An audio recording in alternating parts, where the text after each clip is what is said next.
আমার পৃথিবীটা ঠিক চার দেওয়ালের এই ঘরটার মতো। বাইরে অনেক আলো, অনেক কোলাহল, অনেক সম্ভাবনা, কিন্তু আমার জন্য বরাদ্দ শুধু এই দম বন্ধকর অন্ধকারটা।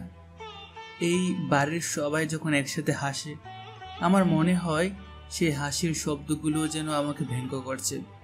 তারা আমাকে বেকার বলে ডাকে, অপদার্থ বলে, কিন্তু তারা এটা জানে না যে আমার ভেতরের আগুনটা এখনো নেবেনি। একদিন, শুধু একদিনের জন্য আমি এমন একটা পৃথিবী গড়ব যেখানে আমার পরিচয় দেওয়ার জন্য বাবার নামের প্রয়োজন হবে না। সেদিন হয়তো এই অবহেলাগুলোই আমার সফলতার গল্পের প্রথম অধ্যায় হয়ে থাকবে। আমি তো তেমন কিছুই চাইনি, শুধু চেয়েছিলাম সুন্দর একটা পরিবার, সুন্দর একটা ভবিষ্যৎ। কিন্তু আমার বাবা, ভাই আর ভাবি হয়তো সেটা চায়নি। ঠিক আজকের মতোই খাবার টেবিলে বসে আজ 4 বছর ধরে আমার সাথে আমার পরিবার যা করেছে তা হলো অবহেলা। দর্শক, আপনারা দেখতে থাকুন। মিরপুর, ঢাকা শহর। সময় শুক্রবার, দুপুর 1টা। দুপুরের খাবার টেবিলে আয়োজনটা বেশ জমজমাট। সাদা ভাতের সাথে মুরগির রোস্ট, বিফ কালিয়া, ইলিশ ভাজা আর ঘন ডাল। আফসার আহমেদ পরিবারের কর্তা, তার বড় ছেলে সাকিব আর তার স্ত্রী তানিয়ার সাথে কথা বলছিলেন। এতক্ষণ যে ব্যক্তিটা ইমোশনাল কথা বলছিল সে হলো আমাদের আজকের গল্পের নায়ক শাহিন। শাহিনের মা আমিনা বেগম খাবার তুলে দিচ্ছিলেন। নীরব কেবল একজনে, শাহিন। সে মাথা নিচু করে প্লেটের ভাতে আঙুল চালাচ্ছিল, যেন খাবারের চেয়েও গভীর কিছু ভাবছে। আমিনা বেগম বললেন, সাকিবের প্রমোশনের খবরটা শুনে তোর খালারা যে কি আনন্দ পেয়েছে, ফোন দিয়ে আমাকে প্রায় 10 মিনিট শুধু দোয়া করলো। বলছিল, আপু আমার সাকিব বাবার তার মতোই হয়েছে, বাবার মুখ উজ্জ্বল করেছে। আম্মা আর বলো না তো, খালা একটু বেশিই বলেন। খালামণি একদম ঠিক কথাই বলেছেন আম্মা। আপনার ছেলে আসলেই হিরের টুকরো। অফিসের সবাই কী যে সম্মান করে। সেদিন ওর বসের সাথে দেখা হলো একটা প্রোগ্রামে। আমাকে আলাদা করে ডেকে নিয়ে বলেছিল, সাকিবের মতো একজন এমপ্লয় পাওয়া ভাগ্যের ব্যাপার। হবে না কেন? পরিশ্রম করে বুদ্ধি কাটায়, সারাদিন বন্ধুদের সাথে আড্ডা দিয়ে আর মোবাইল টিপে তো আর বসের প্রশংসা পাওয়া যায় না। আজকালকার ছেলেদের তো ওসব দিকেই খেয়াল নেই, তাদের খালি সহজে টাকা কামানোর ধান্দা। কথাটা যে কাকে উদ্দেশ্য করে বলা সেটা বুঝতে বাকি রইল না শাহিনের। সে ভাতের লোকমাটা মুখে না তুলে আবার প্লেটেই নামিয়ে রাখল। ঘরের ভেতর দামি এয়ার কন্ডিশনার চললেও তার কপালে বিন্দু বিন্দু ঘাম জমতে শুরু করেছে। ঠিক বলেছ আব্বা, পরিশ্রমের কোনো বিকল্প নেই। আমি তো শাহিনকে কতবার বললাম আমার সাথে চল, অফিসে জুনিয়র পোস্টে একটা ব্যবস্থা করে দিই, কাজ শিখতে শিখতে উপরে উঠতে পারবি। কিন্তু তার তো সেদিকে মন নেই, তার নাকি এসব চাকরি বাকরি ভালো লাগে না। আসলে সাকিব, শাহিন হয়তো ক্রিকেটিভ কিছু করতে চায়। আজকাল তো ইউটিউবেও অনেক ভালো করছে, কিন্তু সেটার জন্য তো চেষ্টা লাগে, ধৈর্য লাগে। কথাটা আপাত দৃষ্টিতে সমর্থন মনে হলেও এর ভেতরের খোঁচাটা শাহিনের বুকে তীরের মতো বিঁধল। সে মুখ তুলে কিছু একটা বলতে চাইল, কিন্তু তার আগেই বাবা আবার বলে উঠলেন, ক্রিয়েটিভ? কিসের ক্রিয়েটিভ? ঘরে বসে থাকাটা যদি ক্রিয়েটিভ কাজ হয় তাহলে তো কথাই নেই। বয়স তো কম হলো না, 26 বছর বয়স হয়ে গেল। এই বয়সে আমি সংসার চালাতাম, আর ও এখনো আমার ঘাড়ে বসে খাচ্ছে। পাশের বাড়ির রফিক সাহেবের ছেলেটা তো বয়স তো শাহিনের চেয়েও কম হবে। সে নাকি কি একটা অনলাইন ব্যবসায় মাসে 50,000 টাকার উপরে কামাচ্ছে। আহা, তোমরা সবাই মিলে ছেলেটার পেছনে লাগলে কেন? ও চেষ্টা করছে তো, একদিন দেখবে ঠিকই কিছু একটা করে ফেলবে। সব কিছুর একটা সময় আছে। সময়? আর কত সময়? ওর বয়সী ছেলেরা বিয়ে করে সন্তানের বাবা হয়ে যাচ্ছে, আর সে এখনো নিজের পকেট খরচের টাকাটাও আমার কাছ থেকে নেয়। আমার তো মাঝে মাঝে লোকদের সামনে পরিচয় দিতেও লজ্জা করে। লোকে যখন জিজ্ঞেস করে আপনার ছোট ছেলে কি করে, আমি কি উত্তর দেব? বলবো আমার ছেলে একজন বেকার, সারাদিন ঘরে বসে থাকে। এবার শাহিন মুখ খুলল, আব্বা, আমি তো চেষ্টা করছি, কয়েকটা জায়গায় ইন্টারভিউ দিয়েছিলাম, হয়নি। চেষ্টা? কিসের চেষ্টা? দিনরাত তো দেখি ঘরের দরজা বন্ধ করে ল্যাপটপ নিয়ে বসে থাকিস। কি করিস আল্লাহই জানে। ইন্টারভিউ দিলেই কি চাকরি হয়? চাকরির জন্য প্রস্তুতি লাগে, স্মার্টনেস লাগে। তোর মতো চেহারা শুকনো করে বসে থাকলে তো পিয়নের চাকরিও জুটবে না কপালে। ভাইয়া তুমি কিন্তু বেশি বলছো। একদমই ঠিক বলছি, তুই আমার ছোট ভাই তাই বলছি। এভাবে চললে জীবনে কিছুই করতে পারবি না। আমাদের বংশের কারো গায়ে বেকার তকমা লাগেনি, তুই প্রথম হবি, এটা ভাবতেও আমার ঘৃণা লাগে।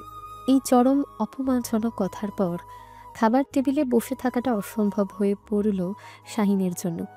তার মনে হচ্ছিল ভাতের প্রতিটি দানা যেন পাথরের টুকরোর মতো গলায় আটকে যাচ্ছে। চারপাশের মানুষগুলোকে নিজের পরিবারের সদস্য বলে মনে হচ্ছিল না, মনে হচ্ছিল একদল হিংস্র সমালোচক তাকে ছিঁড়ে খাচ্ছে। সাকিব থাম তো, খাওয়ার সময় এসব কথা কেন বলছিস? শাহিন বাবা তুই খা, ওদের কথায় কান দিস না। কিন্তু ততক্ষণে যা হওয়ার হয়ে গেছে। শাহিনের বাবা আফসার আহমেদ শেষ পেরেকটা ঠুকে দিলেন। ওর আবার মান অপমান, যে রোজগার করে না তার আবার কিসের সম্মান? শোনো, সামনের মাসে আমরা কক্সবাজার যাওয়ার একটা প্ল্যান করছি। তানিয়ার অনেক দিনের শখ, সাকিব সব ব্যবস্থা করছে। এখানে শাহিনের মতামত নেওয়ার কিছু নেই। যে পরিবারের জন্য 1 টাকাও খরচ করতে পারে না তার আবার প্ল্যানিংয়ের মতামত কিসের? এই কথাটা শোনার পর শাহিনের মনে হলো যেন কেউ তার কানের ভেতর উত্তপ্ত সীসা ঢেলে দিয়েছে। সে আর এক মুহূর্তও সেখানে বসল না, নিঃশব্দে চেয়ারটা পেছনে ছেড়ে উঠে দাঁড়ালো। কিরে উঠলি কেন? তোর তো খাওয়াই হয়নি, বস খা। শাহিন কোনো উত্তর দিল না, কারো দিকে না তাকিয়ে ধীর পায়ে নিজের ঘরের দিকে হাঁটতে শুরু করলো। তার হেঁটে যাওয়ার পথের দিকে তাকিয়ে সাকিব আর তানিয়া একে অপরের দিকে চেয়ে এমনভাবে হাসলো যেন তারা কোনো যুদ্ধে জয়লাভ করেছে। শাহিন নিজের ঘরের দরজাটা খুব আস্তে করে বন্ধ করলো। শব্দ করতেও যেন তার ভয় হচ্ছিল। ঘরটা অন্ধকার, সে আলো জ্বালালো না। অন্ধকারে বিছানার এক কোণায় গিয়ে বসলো, পিঠটা দেয়ালে ঠেকিয়ে চোখ বন্ধ করলো। কান্নার বদলে তার ভেতরে এক অসহনীয় জ্বালা শুরু হলো। মনে হচ্ছিল এই বাড়ি, এই পরিবার সব কিছু তার জন্য একটা জেলখানা। সেই জেলখানায় তার অপরাধ হলো সেই বেকার। ধানমন্ডি 27 নম্বরের একটা কমিউনিটি সেন্টার, রাত 8টা। বাইরের অসহনীয় পরিবেশ থেকে বেরিয়ে আমার মনে হচ্ছিল যেন আমি কিছুক্ষণের জন্য শ্বাস নিতে পারছি। আমার বন্ধু রাশেদ ফোন করে এক প্রকার জোর করেই এক কমন ফ্রেন্ডের বিয়ের অনুষ্ঠানে নিয়ে এসেছে। ধানমন্ডির জলমলে আলো আর মানুষের ভিড়ে আমার নিজেকে বড্ড বেমানান লাগছিল। মিরপুরে আমার বাড়ি থেকে ধানমন্ডির এই দূরত্বটুকু কেবল ভৌগোলিক নয়, যেন সামাজিক অবস্থানেরও এক বিশাল পার্থক্য। আমার বন্ধু রাশেদ বলল, দোস্ত মন খারাপ করে এক কোণা দাঁড়িয়ে আছিস কেন? চল একটু ঘুরে দেখি, দেখ কত পরিচিত মুখ এসেছে। আমার ভালো লাগছে না রে, তুই যা, আমি এখানেই ঠিক আছে। আরে ধুর, তোর এই ভালো লাগছে না রোগটা কবে যাবে? তোর ভাবির বকা খেয়ে এখানে এসেছিস, আর তুই এমন মরা হয়ে থাকলে চলবে? আরে ওই দেখ রুহি এসেছে। শাহিন রাশিদের দেখানো দিকে না তাকিয়ে বুঝল সে কার কথা বলছে। রুহি আরমান কলেজের সবচেয়ে সুন্দরী আর অহংকারী মেয়ে। শাহিনদের বাসা থেকে মাত্র মিনিট 10 দূরত্বে বিশাল বাংলো বাড়িটা রুহিদের। কলেজে পড়ার সময় থেকে শাহিন তাকে চিনত, তবে সেটা ছিল একতরফা। রুহির মতো মেয়েদের কাছে শাহিনের মতো সাধারণ ছেলেদের কোনো অস্তিত্বই থাকে না। তো কি হয়েছে, ও এসেছে তো আমার কে? আরে চল না গিয়ে কথা বলি। কলেজের পর তো আর কথাই হয়নি। মেয়েটা দিন দিন যা সুন্দর হচ্ছে না, পুরোই আগুন। আমার ইচ্ছে করছে না রাশেদ, তুই বুঝতে পারছিস না কেন? দেখছিস না ওর আশেপাশে কেমন লোকজন, ওর সাথে কথা বলতে যাওয়াটাও বোকামে। রাশেদ শাহিনের কোনো কথাই শুনল না। সে প্রায় জোর করে শাহিনের হাত ধরে টেনে রুহিদের আড্ডার দিকে নিয়ে গেল। গাঢ় নীল রঙের লেহেঙ্গায় রুহিকে অসাধারণ লাগছিল। তার বান্ধবীদের সার্কেলের ঠিক মাঝখানে বসে সে হাসি মুখে কথা বলছিল, আর সবাই মন্ত্রমুগ্ধের মতো তাকিয়ে দেখছিল। রুহি কেমন আছো? রুহি কথা থামিয়ে ওদের দিকে তাকালো। রাশেদকে দেখে তার মুখে একটা শোচনামূলক হাসি ফুটে উঠল, কিন্তু শাহিনকে দেখার সাথে সাথেই তার কপালের ভাঁজটা স্পষ্ট হলো। রাশেদ, তুমি ভালো, তুমি কেমন আছো? এখানে যে? এই তো ভালো, বন্ধুর বিয়ে তাই এলাম আর কি। ভাবলাম দেখা যখন হলো কথাই বলি। একে তো চিনো তাই না? শাহিন, আমাদের সাথেই তো ছিল কলেজে। শাহিন একটা শুকনো হাসি দেওয়ার চেষ্টা করলো। রুহি এমনভাবে তার দিকে তাকালো যেন সে কোনো ধুলোমাখা পুরনো জিনিস দেখেছে, যা হঠাৎ করে চোখের সামনে এসে পড়েছে। শাহিন, হ্যাঁ হ্যাঁ মনে পড়েছে, আমাদের সাথেই তো ছিলে তাই না? একদম লাস্ট বেঞ্চে বসতে। খুব একটা কথা হতো না অবশ্য, চেহারাটা একটু বদলে গেছে তাই চিনতে সময় লাগলো। রুহির এক বান্ধবী সোনিয়া মুখ টিপে হেসে বলল, বদলে গিয়েছে মানে? আমার তো মনে হচ্ছে আগের চেয়েও রোগা হয়ে গেছে। কি অবস্থা করেছিস ছেলে? তো কি করছো এখন? লাস্ট শুনেছিলাম ইউনিভার্সিটিতে ভর্তি হয়েছিলে, তারপর কোনো মাল্টি ন্যাশনালে জয়েন করেছো নিশ্চয়ই, নাকি বাবার বিজনেস দেখছো? না মানে আমি আসলে নিজের কিছু একটা করার কথা ভাবছি। কিছু করার কথা ভাবছো? সিরিয়াসলি? এই উত্তরটা তো আমি সেই কলেজে প্রথম বর্ষ থেকে শুনে আসছি। কিছু মানুষ সবসময় ভাবনার মধ্যে থেকে যায়, কাজের কাজটা আর করে উঠতে পারে না। তুমিও সেই দলের নাকি? আরে এর মানে হলো এখনো কিছুই করছে না, সোজা কথায় যাকে বলে বেকার। বাবার হোটেলে খাই আর ঘুমাই। আরে না, তোমরা ভুল বুঝছো, ও খুব ট্যালেন্টেড। ও একটা বড় প্ল্যান করছে। প্ল্যান? রাশেদ, একটা কথা বলি, কিছু মনে করো না। এই দুনিয়া দুই ধরনের মানুষ আছে, একদল কাজ করে আরেক দল প্ল্যান করে। যারা কাজ করে তারা আমার মতো আজকের এই পার্টিতে দামি ড্রেস পরে আসতে পারে, আর যারা শুধু প্ল্যান করে তারা তোমার বন্ধুর মতো এমন একটা পুরনো পাঞ্জাবি পরে এক কোণে দাঁড়িয়ে থাকে। কথাটা সরাসরি শাহিনের বুকে গিয়ে বিঁধল। তার মনে হলো যেন সবার সামনে কেউ তাকে উলঙ্গ করে দাঁড় করিয়ে দিয়েছে। শাহিন শান্ত গলায় বলল, সবার পরিস্থিতি একরকম হয় না রুহি। এক্স্যাক্টলি, পরিস্থিতি একরকম হয় না, পরিস্থিতি তৈরি করতে হয়। আরমান চৌধুরীর মেয়ে হয়ে জন্মেছি বলে আমার সব এমনি এমনি হয়ে যায়নি। নিজের যোগ্যতায় আমি আজ বাবার কোম্পানির মার্কেটিং হেড, আর তুমি সেই কলেজের লাস্ট বেঞ্চ থেকে উঠে এসেছো জীবনের লাস্ট বেঞ্চে। পার্থক্যটা এখানেই। টাকা আর বাবার পরিচয়টাই কি সব? যোগ্যতা বা মেধার কোনো দাম নেই? আছে তো, অবশ্যই আছে, কিন্তু সেই মেধা বা যোগ্যতাটা যখন টাকায় কনভার্ট হয় তখনই কেবল সেটার দাম হয়। তোমার ওই কাজে যোগ্যতা দিয়ে তো আর মাস শেষের বাড়ি বিল দেওয়া যাবে না, তাই না? শোনো, আমি খুবই সোজাসাপটা কথা বলি। আমি পটেনশিয়াল বা একদিন কিছু হবে এইসবে বিশ্বাস করি না। আমি বর্তমানে বিশ্বাসী। যাদের বর্তমানটা শক্ত হয় তাদের ভবিষ্যৎ নিয়ে স্বপ্ন দেখাটা আমার কাছে দিনের বেলা ঘুমানোর মতো একটা বিলাসিতা মনে হয়। কথাটা শেষ করে সে শাহিনের দিকে আর তাকালোও না, বান্ধবীদের দিকে তাকিয়ে বলল, চলো তো, এখানকার পরিবেশটা কেমন যেন দম বন্ধকর মনে হচ্ছে। লেটস গো অ্যান্ড গ্রাফ ফিডিংস। রুহি আর তার বান্ধবীরা শাহিনকে পাশ কাটিয়ে চলে গেল। যাওয়ার সময় তাদের হাসির শব্দ শাহিনের কানে বিষের মতো প্রবেশ করল। রাশেদ অপরাধীর মতো মুখ করে শাহিনের পাশে এসে দাঁড়ালো। দোস্ত, আমি সত্যি খুব দুঃখিত, আমি বুঝতে পারিনি ও এতটা। শাহিন কোনো কথা বলল না, তার সমস্ত অনুভূতি যেন পাথর হয়ে গেছে। দুপুরের অপমানটা ছিল পরিবারের কাছ থেকে পাওয়া অবহেলা, আর এই অপমানটা হলো তার যোগ্যতা আর অস্তিত্বের উপর সরাসরি আক্রমণ। সে শুধু একবার রুহির চলে যাওয়া পথের দিকে তাকালো। একটা তীব্র জেদ আর আগুন তার বুকের ভেতর জ্বলতে শুরু করলো। আজ আমি শুধু বেকারত্বের জন্য অপমানিত হয়নি, অপমানিত হয়েছি আমার স্বপ্ন আর চেষ্টার জন্য। এই অপমানের জবাব আমাকে দিতেই হবে, কথায় নয় কাজে। বিয়ের অনুষ্ঠান থেকে ফেরার পথে পুরোটা সময় শাহিনের কানে শুধু রুহির বলা কথাগুলোই বাজছিল। যাদের বর্তমানটা শক্ত নয় তাদের ভবিষ্যৎ নিয়ে স্বপ্ন দেখাটাও একটা বিলাসিতা মনে হয়। বাড়িতে ঢোকার পর তার মনে হলো বাইরের অপমানের চেয়ে ঘরের ভেতরের নীরব অপমান আরও বেশি ভয়ঙ্কর।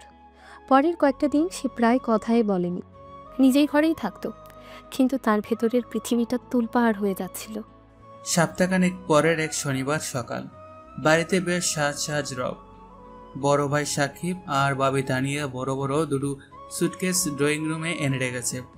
বাবা ফোনে কাউকে ট্রাভেল এজেন্টের সাথে উচ্চস্বরে কথা বলছেন। মা ব্যস্তভাবে সবার জন্য নাস্তা তৈরি করছেন। আজ তাদের সেই বহু প্রতীক্ষিত কক্সবাজার ভ্রমণের দিন। আমি ঘর থেকে বেরিয়ে এই দৃশ্য দেখে চুপচাপ এক কোণে দাঁড়িয়ে রইলাম। আমি জানি আমাকে নেওয়া হবে না, কিন্তু মনটা তবুও মানতে পারছিল না। আমাকে দেখে ভাইয়া বলল, কিরে, এখনো ভূতের মতো দাঁড়িয়ে আছিস? আমাদের বিদায় জানাতে এসেছিস নাকি দেখছিস আমরাও সত্যি সত্যি যাচ্ছি কিনা? আহা, কি যে বলো না তুমি। শাহিন হয়তো ভাবছে, ইস যদি আমিও যেতে পারতাম। তানিয়ার কথায় একটা সূক্ষ্ম বিদ্রুপের সুর ছিল, যা শাহিনের বুকে ছুরির মতো বিঁধল। পাশ থেকে আফসার আহমেদ বললেন, যাওয়ার শখ থাকলেই তো আর যাওয়া যায় না। যোগ্যতা লাগে। যে নিজের পায়ে দাঁড়াতে পারে না, তার আবার ঘোরার শখ। বাড়িতেই তো থাকবি, ঘর দরজা দেখে রাখিস। আর শোন, আমরা ফেরার আগে যেন কোনো উটকো বন্ধু বান্ধব নিয়ে বাড়িতে আড্ডা না বসিস। তোর মার রান্নাঘরে যেন সবকিছু ঠিকঠাক থাকে। কথাগুলো এমনভাবে বলা হলো যেন শাহিন এই বাড়ির ছেলে নয়, একজন বেতনভুক্ত তত্ত্বাবধায়ক। তার মতামত বা অনুভূতির এখানে কোনো দাম নেই। আমেনা বেগম রান্নাঘর থেকে বেরিয়ে এসে শাহিনের মুখের দিকে তাকিয়ে বললেন, তার চোখে ছিল অসহায়ত্ব। শাহিন বাবা, নাস্তা করে নে, আমি তোর জন্য পরোটা আর ভাজি রেখেছি। আমার খিদে নেই আম্মা। খিদে থাকবে কি করে? যার জীবনে কোনো কাজ নেই তার খিদেও পায় না। আব্বা, গাড়ি এসে গেছে, চলো, দেরি হয়ে যাচ্ছে, ফ্লাইট মিস হয়ে যাবে। সবাই মিলে হৈ হৈ করে সুটকেস নিয়ে বেরিয়ে যেতে লাগলো। দরজার কাছে গিয়ে আমেনা বেগম একবার পিছনে ফিরে শাহিনের দিকে তাকালেন। মন খারাপ করিস না বাবা, নিজের যত্ন নিস।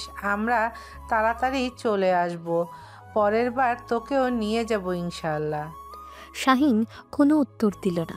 সে শুধু তার মায়ের চোখের জল দেখতে পেল, যা তার দুর্বলতারই প্রকাশ, প্রতিবাদের নয়। সে জানে এই পরের বারটা তার জীবনে কখনোই আসবে না, যতক্ষণ না সে নিজে কিছু করতে পারছে। পরিবারের সবাই গাড়িতে উঠে চলে গেল। গাড়ির মিলিয়ে যাওয়া দেখতে দেখতে শাহিনের বুকের ভেতরের আগুনটা যেন আরও তীব্র হয়ে জ্বলে উঠল।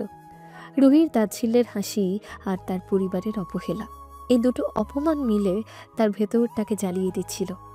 কান্নার বদলে তার চোখে মুখে ফুটে উঠল এক কঠিন প্রতিজ্ঞা। এই বাড়ি, এই শহর, এই পৃথিবী সবাইকে আমি দেখিয়ে দেব শাহিন শুধু ভাবনার দলে নয়। পরদিন সকালে আমি আমার জমানো 30,000 টাকা নিয়ে বাসা থেকে বের হলাম। এই টাকাটা আমি কয়েকটা টিউশনি করে আর ভার্সিটি স্কলারশিপ থেকে বাঁচিয়ে অনেক কষ্টে জমিয়েছিলাম একটা দামি ল্যাপটপ কিনবো বলে। কিন্তু এখন আমার লক্ষ্য বদলে গেছে। মিরপুর 10-এর অলিগুলিতে ঘুরতে ঘুরতে আমি একটা ছোট পুরনো বাড়ির নিচতলায় টুলেট ঝুলতে দেখলাম। মাত্র একটা ঘর, সাথে একটা ছোট বাথরুম, ভাড়া তুলনামূলকভাবে কম। আমি আর দ্বিতীয়বার ভাবিনি। বাড়ির মালিকের সাথে কথা বলে সেদিনই ঘরটা ভাড়া করে নিলাম। পরের 2-3 দিন সে একাই ঘরটা পরিষ্কার করলো, পুরনো দেয়ালগুলোতে চুনকাম করলো, নিজের পড়ার টেবিল আর দুটো চেয়ার এনে রাখলো। পরিচিত এক দোকান থেকে বাকিতে একটা হোয়াইট বোর্ড আর কয়েকটা মার্কার কিনলো। ঘরের বাইরে একটা ছোট সাইনবোর্ড লাগালো, যাতে লেখা প্রত্যাশা কোচিং সেন্টার। প্রথম কয়েকদিন কোনো ছাত্রছাত্রী এলো না। শাহিন হতাশ না হয়ে নিজের পরিচিত কয়েকজনের কাছে খবর দিল। এলাকার কয়েকজন ছোট ভাইকে ডেকে এনে ফ্রি ক্লাস করালো। তার পড়ানোর পদ্ধতিটাই ছিল অন্যরকম। সে বইয়ের কঠিন ভাষাগুলোকে বাস্তব জীবনের উদাহরণের সাথে মিলিয়ে ছাত্রদের বোঝাতো। একদিন 10ম শ্রেণীর এক ছাত্র, নাম আকাশ, ফিজিক্সের একটা কঠিন সূত্র নিয়ে তার কাছে এলো। স্যার, এই সূত্রটা কিছুতেই মাথায় ঢুকছে না, যতবার মুখস্থ করি ততবারই ভুলে যাই। সূত্র মুখস্থ করার জিনিস না, বোঝার জিনিস। আচ্ছা, তুমি কি ক্রিকেট খেলা দেখো? জি স্যার, খুব দেখি। আমি সাকিবের ফ্যান। দারুণ। তাহলে বলো তো, একজন ফাস্ট বলার যখন বল করে তখন সে অনেক দূর থেকে দৌড়ে আসে কেন? দাঁড়িয়ে থেকে তো বল করতে পারে, তাই না? দৌড়ে এলে বলের স্পিড বাড়ে স্যার। এক্স্যাক্টলি। এই যে দৌড়ের কারণে তার শরীরে একটা গতি জমা হলো, আর সেই গতিটা সে বলের মধ্যে পাঠিয়ে দিল। এটাই তো মোমেন্টাম বা ভরবেগের কনসেপ্ট। তোমার এই সূত্রটাও ঠিক একইভাবেই কাজ করে। চলো এবার সূত্রটা মিলিয়ে দেখি। শাহিন খেলার ছলে, গল্পের ছলে ছেলেটাকে পুরো বিষয়টা এমনভাবে বুঝিয়ে দিল যে আকাশের চোখ দুটো আনন্দে চকচক করে উঠল। স্যার, এইভাবে তো আগে কখনো ভাবিনি।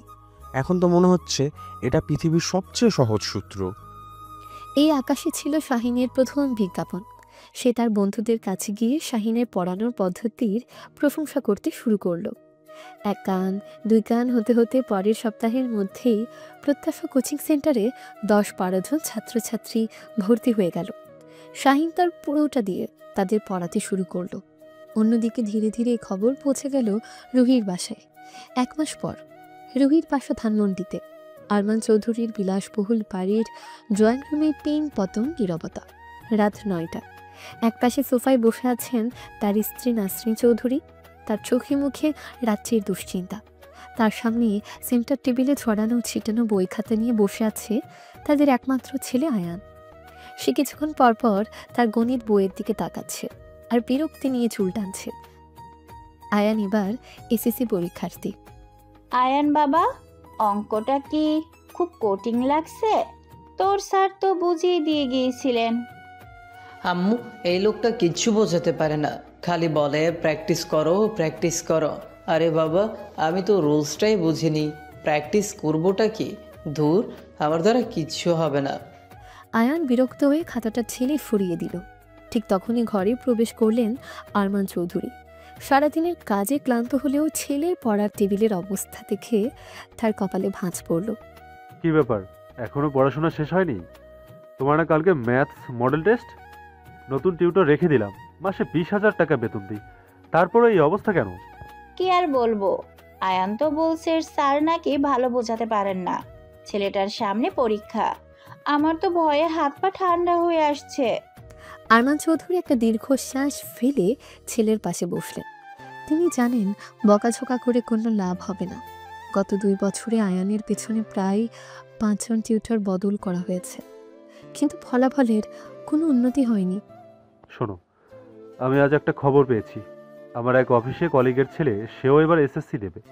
ছেলেটা নাকি আগে ম্যাথস আর ফিজিক্সে খুবই কাঁচা ছিল, এখন সে টেস্ট পরীক্ষায় দুটোতেই লেটার মার্কস পেয়েছে। তাই নাকি? কোথায় পড়ে সে? কোনো ভালো টিচারের খোঁজ পেলে? হ্যাঁ, ছেলেটা মিরপুরের এক কোচিং সেন্টারে পড়ে, নাম প্রত্যাশা কোচিং সেন্টার। সেখানকার একজনই নাকি সব সাবজেক্ট পড়ান, আর এমনভাবে পড়ান যে সবচেয়ে দুর্বল ছাত্ররাও নাকি সব বুঝে যায়। আমি ঠিক করেছি কাল থেকেই আয়ান ওখানে পড়া শুরু করবে। এই কথা শোনার সাথে সাথেই পাশের ঘর থেকে রুহি বেরিয়ে এলো। সে এতক্ষণ নিজের ঘরে ল্যাপটপে কাজ করছিল, কিন্তু বাবার কথাগুলো তার কানে যেতেই সে আর স্থির থাকতে পারেনি। Dad, are you seriously? What did you just way? মিরপুরের একটা অলিগলির কোচিং সেন্টারে আয়ন পড়বে? তুমি কি একবারও ভেবে দেখেছো লোকে শুনলে কি বলবে? আমাদের একটা স্ট্যাটাস আছে না? স্ট্যাটাস দিয়ে আমার ছেলের রেজাল্ট ভালো হবে রুহি? ওর ভবিষ্যতের চেয়ে তোমার স্ট্যাটাস বড় হয়ে গেল? ব্যাপারটা সেটা না ড্যাড, কিন্তু ঢাকায় কি ভালো টিচারের অভাব পড়েছে? গুলশান, বনানীতে কত নামকরা কোচিং সেন্টার আছে, আমরা ওকে সেখানে পাঠাতে পারি। দরকার হলে দেশের সেরা টিচারকে বাড়িতে এনে পড়ানোর ব্যবস্থা করো। বাট মিরপুর? সিরিয়াসলি? আর ওই কোচিং সেন্টারের টিচারটাকে, তার কোয়ালিফিকেশন কি? কোনো রাস্তার ছাপোষা লোক নিশ্চয়ই। তার নাম শাহিন। সে ঢাকা ইউনিভার্সিটি থেকে ফিজিক্সে অনার্স মাস্টার্স দুটোতেই ফার্স্ট ক্লাস পেয়েছে। শাহিন নামটা শোনার সাথে সাথেই রুহির ভ্রু কুঁচকে গেল। তার মনে পড়ল সেই রাতের ঘটনা, সেই সাধারণ পাঞ্জাবি পরা ছেলেটা যাকে সে নির্দয়ভাবে অপমান করেছিল। Wait a minute, Shahin? কোন শাহিন? আমাদের কলেজে পড়তো, মিরপুরে থাকে, ওই ছেলেটা? হ্যাঁ, ওই ছেলেই। তুমি চেনো নাকি? চিনি মানে? ড্যাড, তুমি জানো ওকে? ও একটা কমপ্লিট লুজার। ওর নিজেরই তো কোনো ভবিষ্যৎ নেই, ও আয়ানের ভবিষ্যৎ কি বানাবে? ওই ছেলের কোচিংয়ে আমার ভাই পড়বে? Impossible, never. আয়ান এতক্ষণ চুপ করে শুনছিল, এবার সে আস্তে করে মুখ খুলল। বাবা, আমার বন্ধু আকাশও তো ওই স্যারের কাছেই পড়ে। ও তো বলে স্যার নাকি ম্যাজিকের মতো ম্যাথস বুঝিয়ে দেন, কঠিন জিনিসও নাকি গল্পের মতো করে বলেন। তুই চুপ কর। তোর বন্ধু আকাশের ক্লাস আর আমাদের ক্লাস এক না। ড্যাড, আমি তোমাকে শেষবারের মতো বলছি, এই ডিসিশন তুমি বদলাও, না হলে কিন্তু খুব খারাপ হয়ে যাবে। আরমান চৌধুরী এবার টেবিলে একটা মৃদু থাপ্পড় দিলেন। তার গলার স্বর আগের চেয়েও ভারী শোনালো। Enough is enough Ruhi. তোমার এই ফালতু অহংকার আর স্ট্যাটাসের বাড়াবাড়ি আমি অনেক সহ্য করেছি। আমার কাছে আমার ছেলের ভবিষ্যৎ আগে। আমি শুনেছি ছেলেটা খুব ভালো পড়াচ্ছে এবং ওর ছাত্ররা উন্নতি করছে, এটাই শেষ কথা। কাল থেকে আয়ান ওর কাছেই পড়তে যাবে, মানে আয়ান ওখানেই পড়বে। ক্লিয়ার? তাহলে অন্য কেউ ওকে দিয়ে আসুক, আমি ওই ছেলের সামনে গিয়ে আমার ভাইকে ভর্তি করাতে পারবো না। না, তুমি ওকে নিয়ে যাবে আর ভর্তি করিয়ে দিয়ে আসবে। আমি দেখতে চাই তোমার অহংকারের চেয়ে তোমার ভাইয়ের প্রতি তোমার দায়িত্ববোধ কতটা বেশি। তোমার ড্রাইভার নিচে অপেক্ষা করছে, কিন্তু কাল সকালে তুমি নিজে ড্রাইভ করে আয়ানকে নিয়ে যাবে। এটাই আমার ফাইনাল অর্ডার। বাবার এমন কঠোর রূপ রুহি আগে কখনো দেখেনি। সে বুঝতে পারল এই বিষয়ে আর কোনো কথা বলে লাভ হবে না। তার সমস্ত অহংকার, জেদ যেন বাবার এক ধমকে চূর্ণ বিচূর্ণ হয়ে গেল। তার কল্পনায় ভেসে উঠল সেই দৃশ্য। মিরপুরের একটা সাধারণ গলির ভেতরে একটা ছোট কোচিং সেন্টার, আর সেখানে দাঁড়িয়ে আছে শাহিন। আর সে, রুহি আরমান, নিজের ভাইকে সেখানে ভর্তি করাতে নিয়ে যাচ্ছে। এর চেয়ে বড় অপমান তার জন্য আর কিছু হতে পারে না। সে রাগে দুঃখে প্রায় কাঁদতে কাঁদতে নিজের ঘরে চলে গেল। আরমান চৌধুরী স্ত্রীর দিকে তাকিয়ে বললেন, ওর মাথায় অনেক অহংকার জমেছে নাসরিন, মাঝে মাঝে বাস্তবতার মাটিতে পা রাখাটা খুবই দরকার। পরদিন সোমবার বিকেল 4টা, মিরপুর 10-এর সরু গলিতে রুহির দামি কালো সেডন গাড়িটা ঢোকাতে গিয়ে রুহির কপালে ঘাম জমে গেল। দুই পাশে রিকশা আর মানুষের ভিড় ঠেলে গাড়িটা এগোচ্ছে কচ্ছপের গতিতে। আপু, আমরা মনে হয় এসে গেছি। ওই যে ওই সাইনবোর্ডটা দেখা যাচ্ছে। রুহি ভাইয়ের দেখানোর দিকে তাকালো। একটা পুরনো বাড়ির নিচতলায় একটা সাদামাটা সাইনবোর্ডে লেখা প্রত্যাশা কোচিং সেন্টার। তার ঠোঁটের কোণে একটা তাচ্ছিল্যের হাসি ফুটে উঠল। প্রত্যাশা? সিরিয়াসলি? ওই জায়গায় এসে মানুষ কিসের প্রত্যাশা করে? আমি তো সেটাই বুঝতে পারছি না। গাড়ি থেকে নামো। গাড়ি থেকে নেমে সে অস্বস্তিতে নাক কুচকে আয়ানের হাত ধরে প্রায় টানতে টানতে কোচিং সেন্টারের দরজার দিকে এগিয়ে গেল। ভেতরে ঢোকার পর তার বিরক্তি আরও বাড়ল। মাত্র একটাই ঘর, দেয়ালে সদ্য চুনকাম করা হলেও কেমন যেন একটা স্যাঁতস্যাঁতে ভাব। গোটা 10 প্লাস্টিকের চেয়ার আর সামনে একটা হোয়াইট বোর্ড। এক কোনায় একটা টেবিল চেয়ারে বসে শাহিন কয়েকজন ছাত্রছাত্রীকে কি যেন বোঝাচ্ছিল। শাহিনের পরনে ছিল একটা সাধারণ টি শার্ট আর জিন্স। রুহিকে দরজায় দাঁড়ানো দেখে সে পড়ানো থামিয়ে উঠে দাঁড়ালো। তার চোখে কোনো বিষয় বা রাগ ছিল না, ছিল কেবল শান্ত পেশাদারি দৃষ্টি। ভেতরে আসুন। রুহি কোনো সৌজন্য না দেখিয়ে সরাসরি টেবিলের সামনে গিয়ে দাঁড়ালো। তার দাঁড়ানোর ভঙ্গি আর চাহনিতে ছিল স্পষ্ট অহংকার। তুমি তো শাহিন, তাই না? জি, বসুন। রুহি বসলো না, দাঁড়িয়ে থেকে তার দামি ভ্যানিটি ব্যাগটা টেবিলে রাখলো। আমার বসার জন্য সময় নেই। আমি আমার ভাইকে এখানে ভর্তি করাতে এসেছি। My father sent me. এটা আমার কোনো পার্সোনাল চয়েস না। So don't get any ideas. Ayan বোনের এমন আচরণে বেশ অপ্রস্তুত হয়ে আস্তে করে বলল, আপু। শাহিন আয়ানের দিকে তাকিয়ে একটা হালকা হাসি দিল, কিন্তু তার দৃষ্টি আবার রুহির দিকে ফিরিয়ে আনলো। সে রুহির কোনো কথাতেই প্রতিক্রিয়া দেখালো না, যেন সে কোনো ক্লায়েন্টের সাথে কথা বলছে। ওর নাম? আয়ান আরমান। এবার এসএসসি দেবে। ফর্মালিটিস যা আছে তাড়াতাড়ি শেষ করো। শাহিন একটা ড্রয়ার থেকে একটা সাধারণ ছাপানো ফর্ম বের করে রুহির দিকে এগিয়ে দিল। এই ফর্মটা পূরণ করে দিন। রুহি ফর্মটা হাতে নিয়ে তার ছিল্লের সাথে চোখ বুলাতে লাগলো। এই কোচিং সেন্টার আর কি কি সুবিধা আছে? এসি নেই, চেয়ারগুলো আরামদায়ক না। এই পরিবেশে একটা ছাত্র মনোযোগ দিবে কিভাবে? মনোযোগ পরিবেশের উপর ততটা নির্ভর করে না যতটা শিক্ষকের পড়ানো আর ছাত্রের ইচ্ছার উপর করে। আর আমার ছাত্ররা ছাড়ে বসতে আসে না, শিখতে আসে। শাহিনের শান্ত কিন্তু দৃঢ় উত্তরে রুহি কিছুটা থমকে গেল। সে ভেবেছিল ছেলেটা তার সামনে মাথা নিচু করে থাকবে, অথবা পুরনো পরিচয়ের সূত্র ধরে কথা বলার চেষ্টা করবে, কিন্তু শাহিনের আচরণে তার কোনো লেশমাত্র ছিল না। ফাইন। ফিস কত? সব বিষয়ে মিলিয়ে মাসে 2000 টাকা। 2000? That's it. এই টাকায় তোমরা কি শেখাও আমি ঠিক বুঝতে পারছি না। এনিওয়ে, সে তার পার্স থেকে 5000 টাকার একটা নোট বের করে শাহিনের দিকে ছুড়ে দিল। এই নাও, অ্যাডভান্স রাখো। কিপ দ্য চেঞ্জ, তোমার কাজে লাগবে হয়তো।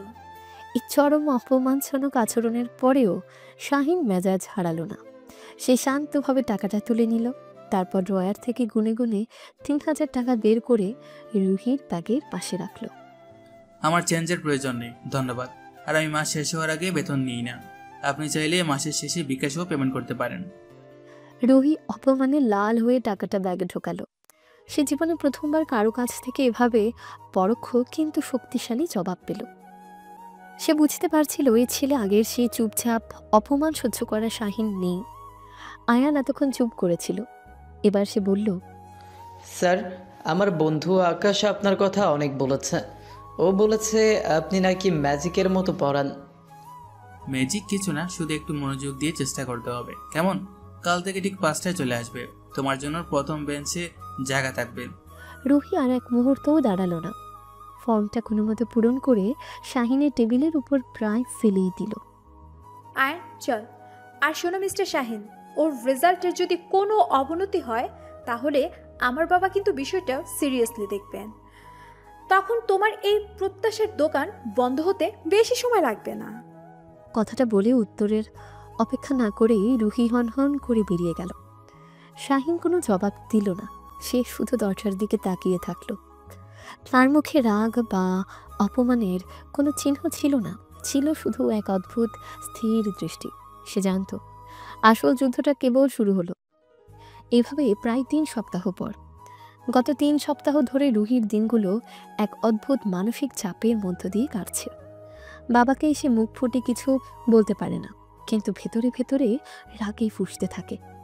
প্রতিদিন বিকেলে ড্রাইভারকে বাদ দিয়ে নিজের গাড়ি চালিয়ে ভাইকে মিরপুরের সে ঘিঞ্চি গলিতে নামিয়ে দিয়ে আসাটা তার কাছে এক বিরাট শাস্তির মতো মনে হয়। সে ডেলিবারেটলি শাহিনের মুখোমুখি হয় না, আয়ানকে কোচিংয়ের দরজায় নামিয়ে দিয়েই গাড়ি ঘুরিয়ে চলে আসে। তার ধারণা ছিল কয়েকদিনের মধ্যে আয়ান অভিযোগ করা শুরু করবে এবং এই নাটক শেষ হবে, কিন্তু ঘটনা ঘটল তার ঠিক উল্টো। আজ সন্ধ্যায় রুহি তার ল্যাপটপে অফিসের প্রেজেন্টেশন নিয়ে কাজ করছিল। ড্রয়িং রুমে বসে থাকা তার মা নাসরিন চৌধুরী হঠাৎ করে প্রায় চিৎকার করে উঠলেন, রুহি, এদিকে একবার এসে দেখে যা। রুহি বিরক্ত হয়ে ঘর থেকে বেরিয়ে এলো। কি হয়েছে মা, এভাবে চিৎকার করছো কেন? চিৎকার করব না তো কি করব? তুই নিজের চোখে একবার দেখ, দেখ তোর ভাই কি করছে। রুহি তার মায়ের ইশারা অনুসরণ করে ডাইনিং টেবিলের দিকে তাকালো এবং বিস্ময়ে তার চোখ দুটো বড় বড় হয়ে গেল। আয়ান যে ছেলেকে পড়াশোনার কথা বললে গায়ে জ্বর আসতো, সে এক মনে খাতার উপর ঝুঁকে অঙ্ক করছে। তার পাশে কোনো মোবাইল নেই, কানে হেডফোন নেই। এমন দৃশ্য যে তাকে দেখতে হবে তা রুহি কল্পনাও করেনি। এটা তো ভালো কথা, পড়াশোনা করেছে, এতে এত অবাক হওয়ার কি আছে? বাবা নিশ্চয়ই বকা দিয়েছে। বকা? আরে না, ও কোচিং থেকে ফেরার পর থেকে এভাবেই পড়ছে। আমি ওকে খেতে ডেকেছিলাম, বলল আম্মু এই চ্যাপ্টারটা শেষ করেই আসছি। স্যার কালকে এটা থেকে একটা সারপ্রাইজ টেস্ট নেবে। সারপ্রাইজ টেস্টের ভয় পড়ছে? তার মানে ওই টিচার নিশ্চয়ই খুব রুহির কড়া। কথায় ছিল মারধর করে নাকি? সে কোনোভাবেই শাহিনীর কোনো কৃতিত্ব মেনে নিতে রাজি নয়। ঠিক তখনই আয়ান খাতা থেকে মুখ তুলে বলল, আপু, তুমি না জেনে কিছু বলো না তো। শাহিন স্যার কোনোদিন কারো গায়ে হাত তোলেন না। উনি এত ভালো করে বোঝান যে পড়ার জন্য কাউকে জোরই করতে হয় না, নিজে থেকেই পড়তে ইচ্ছে করে। রুহি ভাইয়ের কাছে গিয়ে চেয়ার টেনে বসল। তাই নাকি? কি এমন জাদু আছে তোর ওই স্যারের কাছে যে তোর মতো পড়াশোনায় অ্যালার্জি থাকা ছেলেরও পড়তে ইচ্ছে করছে? মাসে 20,000 টাকার টিউটর যা পারল না, সেই গলির ভিতরে এক ছাপোষা টিচার সেটা করে ফেললো। উনি ছাপোষা হতে পারেন আপু, কিন্তু উনি জিনিয়াস। তুমি তো জানো আমি কেমিস্ট্রির বিক্রিয়াগুলো কিচ্ছু বুঝতাম না, খালি মুখস্থ করতাম আর ভুলে যেতাম। আজ স্যার কি করেছেন জানো? কি করেছেন? তাবিজ দিয়েছেন নাকি? ধুর, উনি আমাদের সবাইকে নিয়ে কোচিংয়ের বাইরে গিয়েছিলেন। পাশের চায়ের দোকানের কেটলি থেকে কিভাবে বাষ্প বের হচ্ছে, লোহায় কেন মরিচা ধরেছে, দেয়ালের চুনকাম কিভাবে শুকিয়ে শক্ত হচ্ছে, এইসব দেখিয়ে দেখিয়ে বিক্রিয়া বুঝিয়েছেন। বলেছেন কেমিস্ট্রি বইয়ের পাতায় থাকে না, আমাদের চারপাশে প্রতি মুহূর্তে ঘটতে থাকে, শুধু চোখ খোলা রাখতে হয়। আপু, আমি জীবনেও ভাবিনি পড়াশোনা এত মজার হতে পারে। ও আচ্ছা, তো ফিজিক্সের খবর কি? ওটা তো তোর কাছে এলিয়েনদের ভাষা ছিল। ছিল, এখন আর নেই। স্যার বললেন ফিজিক্স হলো প্রকৃতির ভাষা। সেদিন ওখানে ব্যালকনিতে দাঁড়িয়ে থাকা একটা কবুতর দেখিয়ে স্যার বুঝিয়ে দিলেন এয়ার ডায়নামিক্স কিভাবে কাজ করে। উনি সুপারহিরো মুভির উদাহরণ দিয়ে শক্তির রূপান্তর বোঝান। আমার তো এখন মনে হয় ফিজিক্সের চেয়ে সহজ সাবজেক্ট আর নেই। রবি চুপ করে রইল। তার অহংকারের দেয়ালটা যেন একটু একটু করে কাঁপতে শুরু করেছে। যে ছেলেকে সে ছোটবেলা থেকে দেখে এসেছে পড়াশোনা থেকে 100 হাত দূরে থাকতো, তার মুখে আজ পড়াশোনার এমন প্রশংসা, এটা অবিশ্বাস্য। নাসরিন চৌধুরী মেয়ের মনের অবস্থা বুঝতে পেরে বললেন, ছেলেটার সত্যি অনেক উন্নতি হয়েছে রুহি। আগে তো ওর টেস্টের রেজাল্টের কাট আমাকে লুকিয়ে রাখতে হতো। আর গত সপ্তাহে স্কুলের মডেল টেস্টও নাকি ক্লাসে ফার্স্ট বয় রাহুলের চেয়েও বেশি নাম্বার পেয়েছে। ওর ক্লাস টিচার আমাকে ফোন করে প্রশংসা করছিলেন। এই তথ্যটা রুহির জন্য ছিল চূড়ান্ত ধাক্কা। রাহুলের সাথে আয়নের তুলনা, এ তো আকাশ পাতাল পার্থক্য। রুহি ভাইয়ের দিকে কিছুক্ষণ তাকিয়ে থেকে আস্তে করে জিজ্ঞেস করল, আচ্ছা তোর স্যার মানে শাহিন, উনি মানুষ হিসেবে কেমন? খুব ভালো, একদম বন্ধুর মতো। উনি আমাদের শুধু পড়া নিয়েই কথা বলেন না, আমাদের স্বপ্ন নিয়ে কথা বলেন। কে কী হতে চায়, কেন হতে চায় সব শোনেন। উনি বলেন শুধু ভালো ছাত্র হলে চলবে না, আগে ভালো মানুষ হতে হবে। জানো আপু, উনি কোচিংয়ের সব টাকা দিয়ে নাকি একটা লাইব্রেরি বানানোর প্ল্যান করছেন, যেখানে গরিব ছেলেমেয়েরা এসে ফ্রিতে পড়তে পারবে। এই কথাটা শোনার পর রুহি আর কোনো কথা খুঁজে পেল না। মনে মনে বলে, যাকে আমি লুজার ভবিষ্যৎহীন বলে অপমান করেছিলাম, তার চিন্তা ভাবনা এতটা মহৎ, তার পড়ানোর পদ্ধতি এতটা কার্যকর। সে আর বেশিক্ষণ সেখানে বসল না, নিঃশব্দে উঠে নিজের ঘরে চলে এলো। ঘরের দরজা বন্ধ করে বিছানায় বসল। তার চোখের সামনে বারবার ভেসে উঠছিল আয়ানের আনন্দিত মুখ আর শাহিনীর সেই শান্ত স্থির চেহারাটা। নিজের বলা কথাগুলোই আজ তার কানে বাজছিল। আমি এমন কারোর সাথে পরিচিত হতে আগ্রহী নই যার নিজের কোনো পরিচয় নেই। রুহির মনে প্রথমবার প্রশ্ন জাগলো, পরিচয় জিনিসটা আসলে কি? বাবার দেওয়া পরিচয় নাকি নিজের যোগ্যতা দিয়ে তৈরি করা পরিচয়? এরপর আমার ভিতরে একটা দ্বন্দ্ব শুরু হতে লাগলো। শাহিনের প্রতি আমার যে তীব্র ঘৃণা আর তাচ্ছিল্য ছিল, সেটার জায়গায় আমার মনে হচ্ছিল এখন জন্ম নিচ্ছে এক জটিল অনুভূতি, বিস্ময়, অবিশ্বাস্য আর নিজের অজান্তে সামান্য একটু শ্রদ্ধা। সে এখনও মুখে স্বীকার করবে না, কিন্তু তার মন মেনে নিতে বাধ্য হলো যে শাহিন সাধারণ কেউ নয়।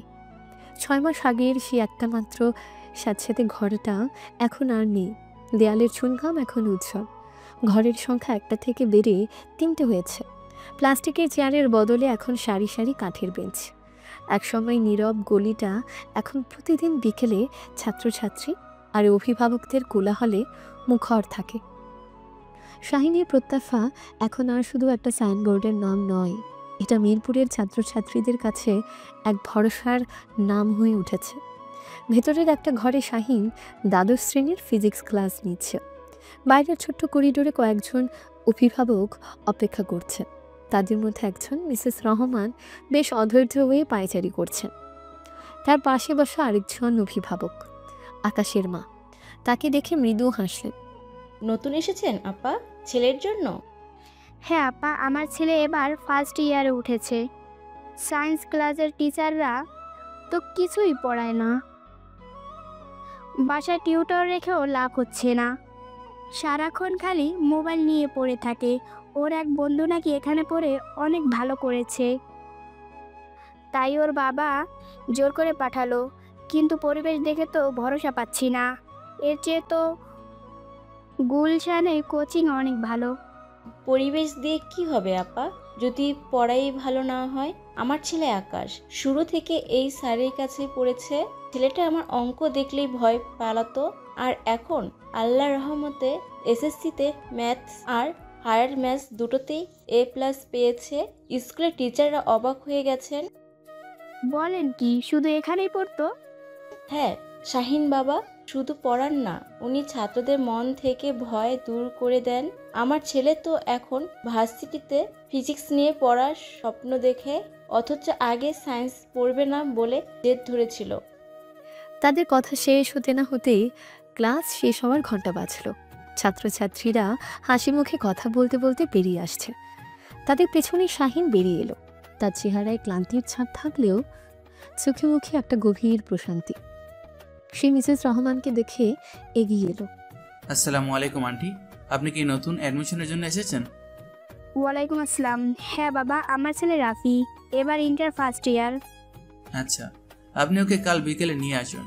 আমি আগে ওর সাথে কথা বলবো, ওর কোন কোন বিষয়ে দুর্বলতা আছে সেটা বোঝার চেষ্টা করব, তারপর সিদ্ধান্ত নেব ওকে কোন বেছে দেওয়া যায়।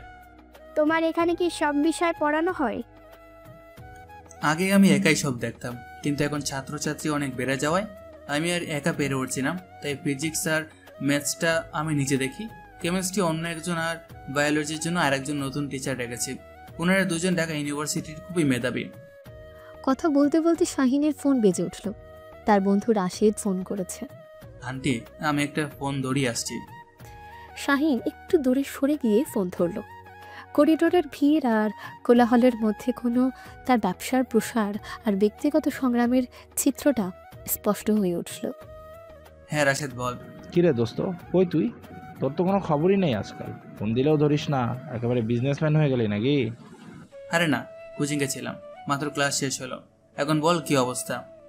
আমার অবস্থা ছাড়, তোর কি অবস্থা তাই বল। শুনলাম তোর কোচিং নাকি এখন মিরপুরের talk of the town, student নাকি জায়গা দিতে পারছিস না। আল্লাহর রহমতে আর সবার দোয়ায় দোস্ত, তবে চাপ অনেক বেড়ে গেছে, একা সামলাতে পারছিলাম না, তাই দুজন নতুন টিচার নিয়োগ দিয়েছি। সাব্বাস, এই তো চাই। দেখলি, আমি বলেছিলাম না তোর মধ্যে কিছু একটা আছে। তোর ওই বড় ভাই সাকিব ভাই কিছু বলে না এখন? না, ভাইয়া ও আব্বা কেউ এখনো কিছু জানে না, আমি বলিনি। আম্মা শুধু জানেন, ওনারা তো ধরে নিয়েছেন আমি এখনো আগের মতোই বেকার আছি। বলিস কি, এত বড় একটা সেট দিয়ে ফেলেছিস আর ওনারা জানেন না? আজব তো। আর ওই মেয়েটা কি জানো নাম, রুহি, তার ভাইও তো তোর কাছে পড়ে তাই না? ওর খবর কি? হ্যাঁ, আয়ান পড়ে। ছেলেটা খুব ভালো করছে। ওর আপুর সাথে আমার দেখা হয় না, ও ভাইয়াকে নামিয়ে দিয়ে চলে যায়। দেখা হলে বুঝতো কাকে সে সেদিন অপমান করেছিল। যাই হোক দোস্ত, তোর জন্য খুব খুশি লাগছে, কিন্তু একটা কথা বলি, শুধু টিচার রাখলেই হবে না, ম্যানেজমেন্টের জন্য লোক রাখ। সব নিজে করতে গেলে অসুস্থ হয়ে পড়বি। ভাবছি, দেখি, সবে তো শুরু, এখনো অনেক পথ বাকি দোস্ত। পারবি, তুই পারবি। তোর চোখে আমি সে জেদটা দেখেছি। আচ্ছা রাখছি এখন, পরে একদিন আসবো তোর কোচিং দেখতে। শাহিন ফোনটা রেখে একটা দীর্ঘশ্বাস ফেলল। রাশিদের কথাগুলো সত্যি। তার এই ক্রমবর্ধমান প্রতিষ্ঠানকে সামলানো এখন একার পক্ষে কঠিন হয়ে যাচ্ছে। সে শুধু একজন শিক্ষক নয়, সে এখন একজন উদ্যোক্তা। যে পরিচয়টা একদিন তার ছিল না, সে পরিচয়টাই সে এখন নিজের হাতে একটু একটু করে তৈরি করেছে। এভাবেই আরো 2 মাস পর কোচিং সেন্টারে সব ছাত্রছাত্রী চলে গেছে। অন্য দুজন শিক্ষকও নিজেদের বাড়ির পথ ধরেছেন। শুধু আমি এখনো আমার ছোট অফিস কোয়ার্টারে বসে আছি। টেবিলের উপর ছড়ানো ছিটানো খাতা কলম আর অ্যাডমিশনের এক গাদা ফর্ম। এই মুহূর্তে আমার কোচিংয়ের প্রায় 150 ছাত্রছাত্রী, কিন্তু প্রতিদিন আর নতুন ছাত্রছাত্রীর জন্য অভিভাবকরা এসে ভিড় করছেন। আমার পক্ষে আর জায়গা দেওয়া সম্ভব হচ্ছে না। সেদিন এক ভদ্রলোক এসেছিলেন তার মেয়ের জন্য। মেয়েটি খুবই মেধাবী, কিন্তু ভালো টিচারের অভাবে পিছিয়ে পড়েছে। আমি জায়গা নেই বলে ফিরিয়ে দিতে বাধ্য হয়েছিলাম, কিন্তু ভদ্রলোকের অসহায় মুখটা আর মেয়েটির নিরাশা চাহনিটা আমি কিছুতেই ভুলতে পারছিলাম না। আমার মনে হচ্ছিল আমি সফল হচ্ছি ঠিকই, কিন্তু আমার সাফল্যটা একটা ছোট গণ্ডির মধ্যে আটকে আছে। রাত প্রায় 11টায় তার বন্ধু রাশিদ এলো, হাতে 2টো চায়ের কাপ। কিরে, এখনো বসে আছিস? বাড়ি যাবি না?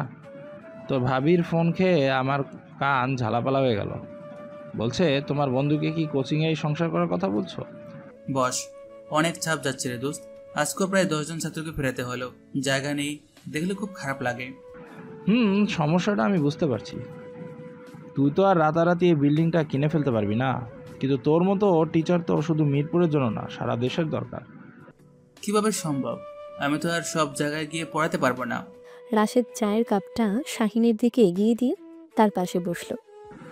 তোকে সব জায়গায় যেতে হবে কেন? তুই এক জায়গায় বসেই সারা দেশে পৌঁছে দিতে পারিস। মানে কি বলছিস এসব? ইউটিউব, আমার বন্ধু ইউটিউব, তুই খেয়াল করেছিস? ইন্ডিয়াতে ফিজিক্সওয়ালা নামে একজন লোক কী করেছে? সেও তোর মতো টিউশনে পড়াতো, তারপর ইউটিউবে পড়ানো শুরু করলো। আচ্ছা, $1 বিলিয়ন কোম্পানির মালিক। আমাদের দেশেও তো 10 মিনিট স্কুল আছে, তুই কেন পারবি না? আরে দূর, ওরা অনেক বড় প্ল্যাটফর্ম, ওদের পেছনে ইনভেস্টমেন্ট আছে, টিম আছে। আমার কি আছে একটা মোবাইল ফোন ছাড়া? ওই মোবাইল ফোনটাই যথেষ্ট। তোর কাছে যা আছে তা ওদের অনেকের কাছেই নেই। তোর পড়ানোর স্টাইল, তুই যেভাবে কঠিন জিনিসকে সহজ করে দিস, ওটাই তোর সবচেয়ে বড় শক্তি।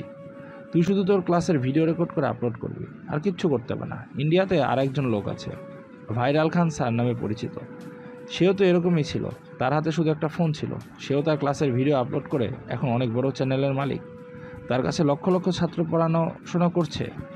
খুব কম দামে ইউপিএসসির কোর্স সেল করেন তিনি। অনেক ছাত্রছাত্রী বড় পদের চাকরিও পেয়েছে। তাহলে তুই কেন পারবি না? কিন্তু ভিডিও এডিটিং, ক্যামেরা, লাইটিং এসব তো আমি কিছুই জানি না। আর লোকে কি আমার ভিডিও দেখবে? কেন দেখবে না? অবশ্যই দেখবে। আর বাকি সব আমি আছি না, আমি তোকে বেসিক এডিটিং শিখিয়ে দেবো। আর ক্যামেরার দরকার নেই, তোর ফোনের ক্যামেরা দিয়ে শুরু কর। কন্টেন্ট যদি ভালো হয়, মানুষ প্রোডাকশন কোয়ালিটি নিয়ে মাথা ঘামায় না। তুই শুধু একবার হ্যাঁ বল। রাশিদের কথায় শাহিন যেন একটা নতুন পথের সন্ধান পেল। যে ছাত্রছাত্রীদের সে ফিরিয়ে দিতে বাধ্য হচ্ছে, তাদের কাছে পৌঁছানোর এর চেয়ে ভালো উপায় আর হতে পারে না। পরের কয়েকদিন শাহিন কোচিংয়ের পর রাত জেগে ইউটিউব নিয়ে গবেষণা করল। রাশিদের সাহায্য নিয়ে শিখল বেসিক ভিডিও এডিটিং। নিজের জমানো টাকা থেকে একটা সেকেন্ড হ্যান্ড ট্রাইপড আর একটা কলার মাইক কিনল। প্রথম ভিডিওটা সে বানালো ফিজিক্সের সবচেয়ে ভয়ঙ্কর টপিকগুলোর একটা, ভেক্টর নিয়ে। সে কোনো জড়তা না রেখে ঠিক যেভাবে ক্লাসে পড়ায় সেভাবে ক্যামেরার সামনে কথা বলতে শুরু করলো। শাহিন ক্যামেরার দিকে তাকিয়ে বলে, আসসালামু আলাইকুম। তোমরা অনেকেই হয়তো ভেক্টরকে খুব ভয় পাও, ভাবো এটা না জানি কি রকেট সায়েন্স। কিন্তু আমি যদি বলি তোমরা প্রতিদিন ঘুম থেকে উঠে এই ভেক্টরের সাথেই খেলা করো, তাহলে বিশ্বাস করবে? চলো আজ আমরা কোনো বইয়ের ভাষায় না, আমাদের চারপাশের পৃথিবী দিয়ে ভেক্টরকে বোঝার চেষ্টা করি। এভাবে পুরো চ্যাপ্টারটা বিশ্লেষণ করে ভিডিওটা আপলোড করার পর শাহিনের ভেতরে এক ধরনের উত্তেজনা কাজ করছিল। সে চ্যানেলের নাম দিল প্রত্যাশা ক্লাসরুম। প্রথম সপ্তাহে ভিডিওটার ভিউ হলো মাত্র কয়েকশো, কিন্তু যারা দেখলো তাদের কমেন্টগুলো ছিল অসাধারণ। একজন লিখেছে, ভাইয়া, জীবনে ভিক্টর কি জিনিস সেটা ফিল করতে পারলাম, আপনাকে সালাম। আরেকজন কমেন্ট করলো, আমি দিনাজপুরের একটা গ্রাম থেকে আপনার ভিডিও দেখেছি। আমাদের এখানে ভালো সায়েন্সের টিচার নেই, আপনি প্লিজ সিরিজটা কন্টিনিউ করবেন। এই কমেন্টগুলোই শাহিনের জন্য অনুপ্রেরণা হয়ে দাঁড়ালো। সে দ্বিগুণ উৎসাহে ভিডিও বানানো শুরু করলো। ফিজিক্স, হায়ার ম্যাথস, একটার পর একটা টপিকের উপর সহজবোধ্য ভিডিও আসতে লাগলো। 1 মাস পরের এক বিকেলে রাশেদ হন্তদন্ত হয়ে কোচিংয়ে ঢুকলো। তার চোখে মুখে রাজ্যের বিস্ময়। শাহিন, সর্বনাশ হয়ে গেছে। কি হয়েছে? এমন করছিস কেন? তুই কি দেখেছিস তোর চ্যানেলে কি হচ্ছে? তোর ভেক্টরের ভিডিওটা, ওটা 1 লাখ ভিউ পার হয়ে গেছে। আর তোর সাবস্ক্রাইবার এখন 50,000-এরও বেশি। তুই তো ভাইরাল হয়ে গেছিস দোস্ত। শাহিন নিজের চোখকে বিশ্বাস করতে পারছিল না। সে দ্রুত ল্যাপটপ খুলে দেখল রাশিদের কথা সত্যি। তার চ্যানেলের নোটিফিকেশন বক্সে হাজার হাজার কমেন্ট আর লাইক। শুধু বাংলাদেশ নয়, কলকাতা থেকেও অনেকে তার ভিডিও দেখেছে। এটা কিভাবে সম্ভব রাশেদ? আমি বলেছিলাম না, তোর কন্টেন্টই আসল হিরো। মানুষ হীরের কোচ পেলে সেটা মাটির নিচে থাকলেও খুঁজে বের করে। তুই হলি সেই হীরা। শাহিন কমেন্টগুলো পড়তে লাগলো। এক ছাত্র লিখেছে, স্যার, আপনার জন্য আমি এবার বুয়েটে পরীক্ষা দেওয়ার সাহস পাচ্ছি। এক ছাত্রী লিখেছে, আমার বাবা একজন কৃষক, অনেক কষ্ট করে আমাকে পড়ানো। আপনার ভিডিওগুলো আমার মতো হাজারো ছাত্রছাত্রীর জন্য আশীর্বাদ। এই কথাগুলো পড়তে পড়তে আমার চোখ বেজে এলো। আমি সেদিন আজ বুঝতে পারলাম, আমার যাত্রার আসল উদ্দেশ্য শুধু টাকা উপার্জন বা অপমানের জবাব দেওয়া নয়। আমার আসল উদ্দেশ্য হলো এই হাজারো ছাত্রছাত্রীর প্রত্যাশা পূরণ করা। আমি শুধু একজন টিচার নই, আমি এখন লক্ষ লক্ষ ছাত্রছাত্রীর ভরসার আরেক নাম হতে চাই। এভাবে আরও 1 মাস কেটে গেল। রাত 9:30। রোহিত তার ম্যাকবুকে অফিসের একটা জরুরি ইমেইল টাইপ করার চেষ্টা করছিল, কিন্তু তার মনোযোগ বারবার চলে যাচ্ছিল পাশের ট্যাবে খুলে রাখা ইউটিউবের দিকে। স্ক্রিনে শাহিনের চ্যানেল প্রত্যাশা ক্লাসরুম। সাবস্ক্রাইবার সংখ্যাটা এখন 5 লাখ ছাড়িয়ে গেছে। সে নিজের অজান্তে শাহিনের একটা ভিডিও প্লে করলো। ভিডিওতে শাহিন নিউটনের সূত্র নিয়ে কথা বলছে, কিন্তু তার বলার ভঙ্গিটা এতটা সহজ আর আকর্ষণীয় যে সে কমার্সের ছাত্রী হয়েও মন্ত্রমুগ্ধের মতো শুনছিল। যে ছেলেটাকে আমি একদিন তার পরিচয় নিয়ে প্রশ্ন করেছিলাম, আজ তার পরিচয় দেশ জুড়ে ছড়িয়ে পড়েছে। এই বাস্তবতাটা সেই দিন আমার অহংকারে আঘাত করলেও আমার মনের গভীরে কোথাও একটা অন্য অনুভূতিও কাজ করেছিল। শাহিনের বুদ্ধিদীপ্তি চেহারা, কথা বলার আত্মবিশ্বাস আর লক্ষ লক্ষ ছাত্রছাত্রীর শ্রদ্ধা, সব কিছু মিলিয়ে আমার মনে এক অজানা আকর্ষণ তৈরি হতে লাগলো, যা আমি প্রাণপণে অস্বীকার করার চেষ্টা করলেও মন সায় দিচ্ছিল না। ঠিক তখনই দরজায় নক করে ঘরে ঢুকলো আয়ান, তার চোখে মুখে রাজ্যের উত্তেজনা। আপু আপু একটা দারুণ খবর আছে। কি হয়েছে? এমনভাবে লাফাচ্ছিস কেন? নতুন কোনো ভিডিও গেম রিলিজ হয়েছে নাকি? আরে না, এর চেয়েও অনেক বড় খবর। আমি ঠিক করে ফেলেছি, আমি বড় হয়ে কি হব। তাই নাকি? কি হবে? বাবার মতো বিজনেসম্যান নাকি পাইলট হবি, যেটা ছোটবেলায় বলতি?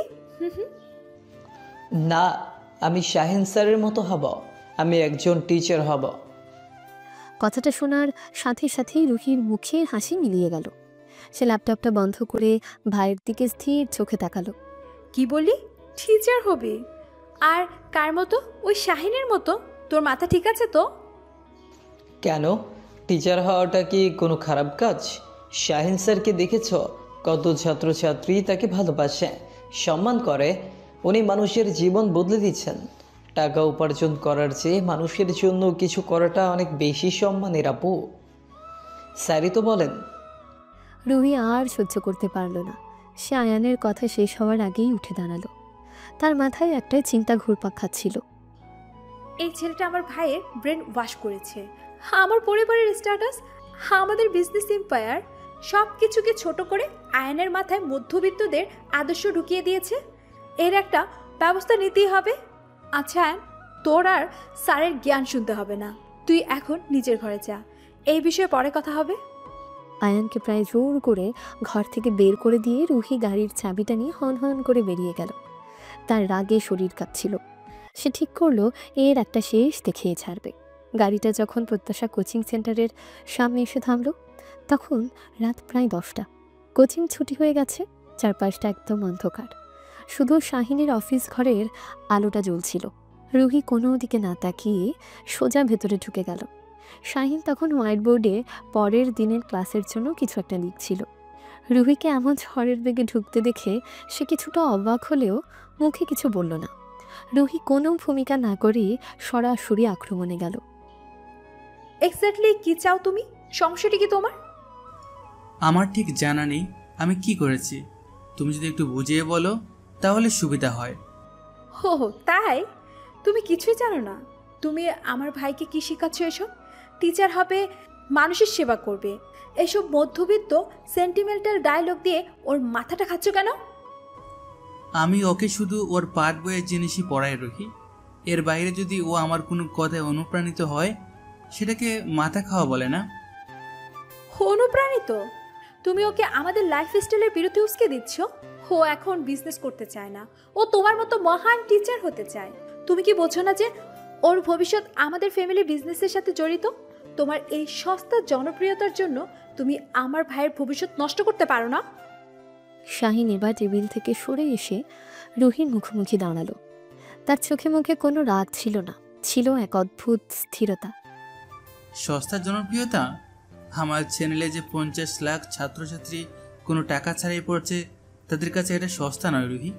আর ভবিষ্যৎ নষ্ট হওয়ার কথা বলছো? আমার তো মনে হয় নিজের ইচ্ছার বিরুদ্ধে জোর করে কোনো কাজ গাড়ে চাপালে ওটাতেই ভবিষ্যৎ নষ্ট হয়। তুমি আমাকে জ্ঞান দিতে আসবে না। তোমার জগৎ আর আমার জগৎ আলাদা। তুমি এসব বুঝবে না। তোমার হয়তো জীবনে পাওয়ার কিছু নেই, তাই তুমি সেবা টেবা করে মহান হতে চাও। কিন্তু আমার ভাইয়ের জীবনে অনেক কিছু পাওয়ার আছে, হওয়ার আছে। তুমি প্লিজ ওর থেকে দূরে থাকো। পাওয়ার আছে মানে কি? টাকা, গাড়ি, বাড়ি, এগুলো কি জীবনের সব? আর আমার জগৎ আর তোমার জগৎ আলাদা, এটা তুমি ঠিকই বলছো। আমার জগতে মানুষ টাকাকে নয়, যোগ্যতাকে সম্মান করে। যোগ্যতা? সেই তো, ওই যোগ্যতার বড়াই করেই তো তুমি আমার ভাইকে নিয়ন্ত্রণ করছো, তাই না?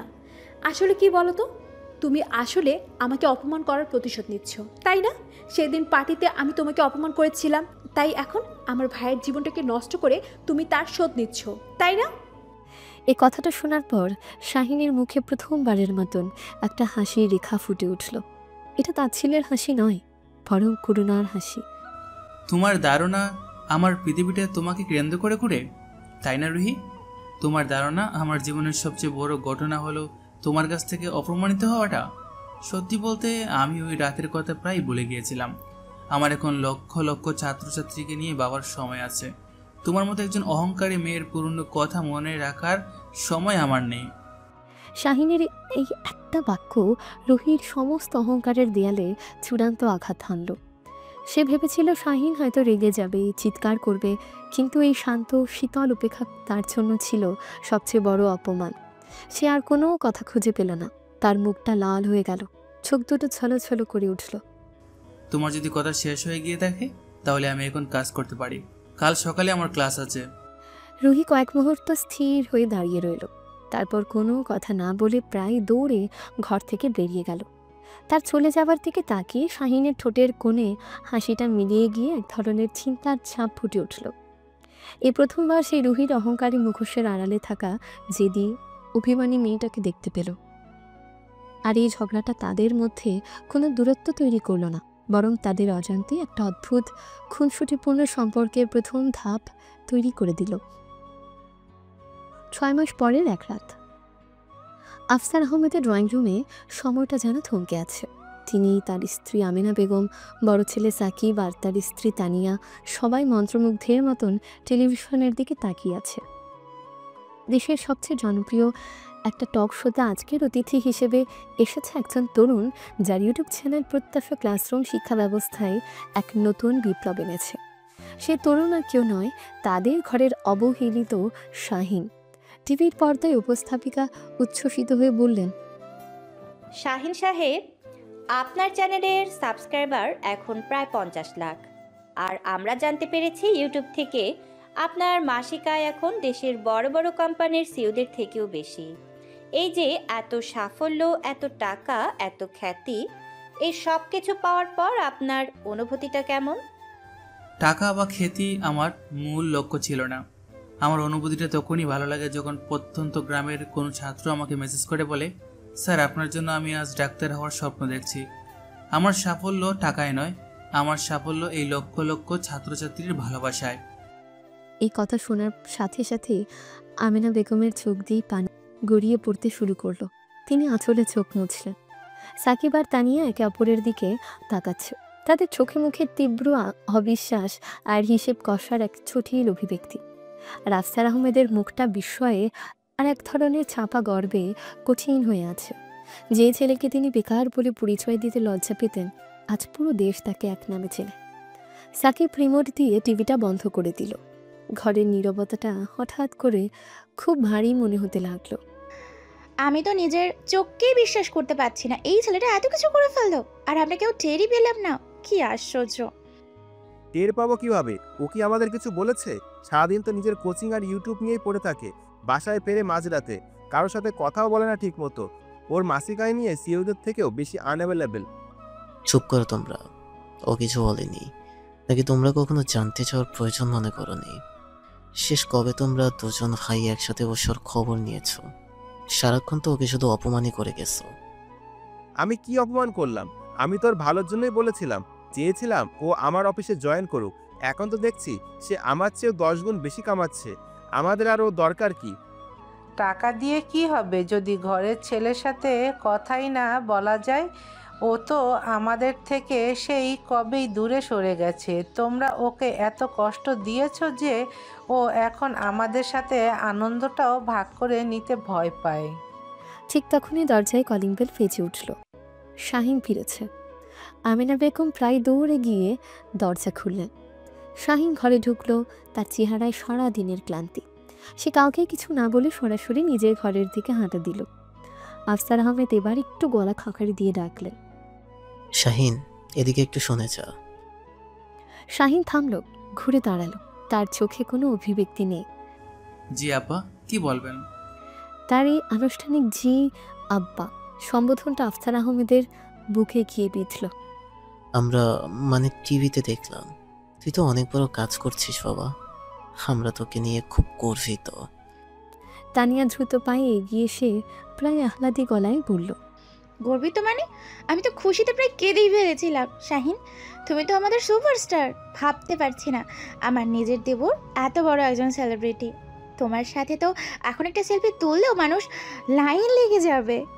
হ্যাঁ রে, তোর তো এখন অনেক টাকা পয়সা হয়েছে, তোর ভাবির জন্য ভালো একটা গিফট কিনতে হবে কিন্তু। আর শোন, আমার অফিসের বস তোর অনেক বড় ফ্যান, বলেছিলেন তোর সাথে একবার দেখা করতে চান, সময় দিতে পারবি? শাহিন সবার দিকে এক এক করে তাকালো। তার দৃষ্টি এতটাই শীতল ছিল যে তাদের মুখের হাসিগুলো ধীরে ধীরে মিলিয়ে যেতে লাগলো। সে তার বাবার দিকে তাকিয়ে খুব শান্তভাবে প্রশ্ন করল, একজন মানুষের মতামত দেওয়ার বা পরিবারের আলোচনায় থাকার যোগ্যতা কি তার মাসিক আয় দিয়ে নির্ধারিত হয় আব্বা? আফসার আহমেদ এই প্রশ্নের কোনো উত্তর দিতে পারলেন না। তিনি মাথা নিচু করলেন। শাহিন এবার তার ভাইয়ের দিকে ফিরল। ভাইয়া, তুমি বলেছিলে যে রোজগার করে না তার কোনো সম্মান নেই, তোমার কি এখনো তাই মনে হয়? সাকিবও চুপ করে রইল। শাহিন একটা দীর্ঘশ্বাস ফেলল। আমার খুব ঘুম পাচ্ছে, আমি রেস্ট নিতে চাই। কথাটা বলে সে আর এক মুহূর্তও দাঁড়ালো না, নিজের ঘরের দিকে চলে গেল। তার চলে যাওয়া পথের দিকে তাকিয়ে সবাই বুঝতে পারল, টাকা দিয়ে হয়তো অনেক কিছু কেনা যায়, কিন্তু হারিয়ে যাওয়া সম্মান আর বিশ্বাস ফিরিয়ে আনা যায় না। শাহিন হয়তো আমাদের ক্ষমা করে দিবে একদিন, কিন্তু যে ক্ষত আমরা তৈরি করেছি সেটা এত সহজে শুকানোর নয়। শাহিন ঘরে ঢুকে দরজা বন্ধ করতেই তার ফোনটা বেজে উঠল। আয়ানের নম্বর। এত রাতে আয়ান কেন ফোন করলো এটা ভেবে এসে কিছুটা উদ্বিগ্ন হয়ে ফোনটা ধরল। হ্যালো আয়ান, সব ঠিক আছে?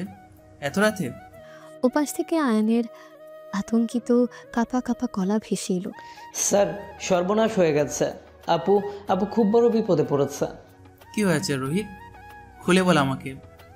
আপু ওর এক বান্ধবীর বাসা থেকে ফিরছিল গুলশানের দিকে। হঠাৎ ওর গাড়ির টায়ার পাংচার হয়ে যায়। ও যখন গাড়ি থেকে নেমে চেক করছিল তখন কোথা থেকে 4 থেকে 5টা বাজে ছেলে এসে ওকে ঘিরে ধরেছে।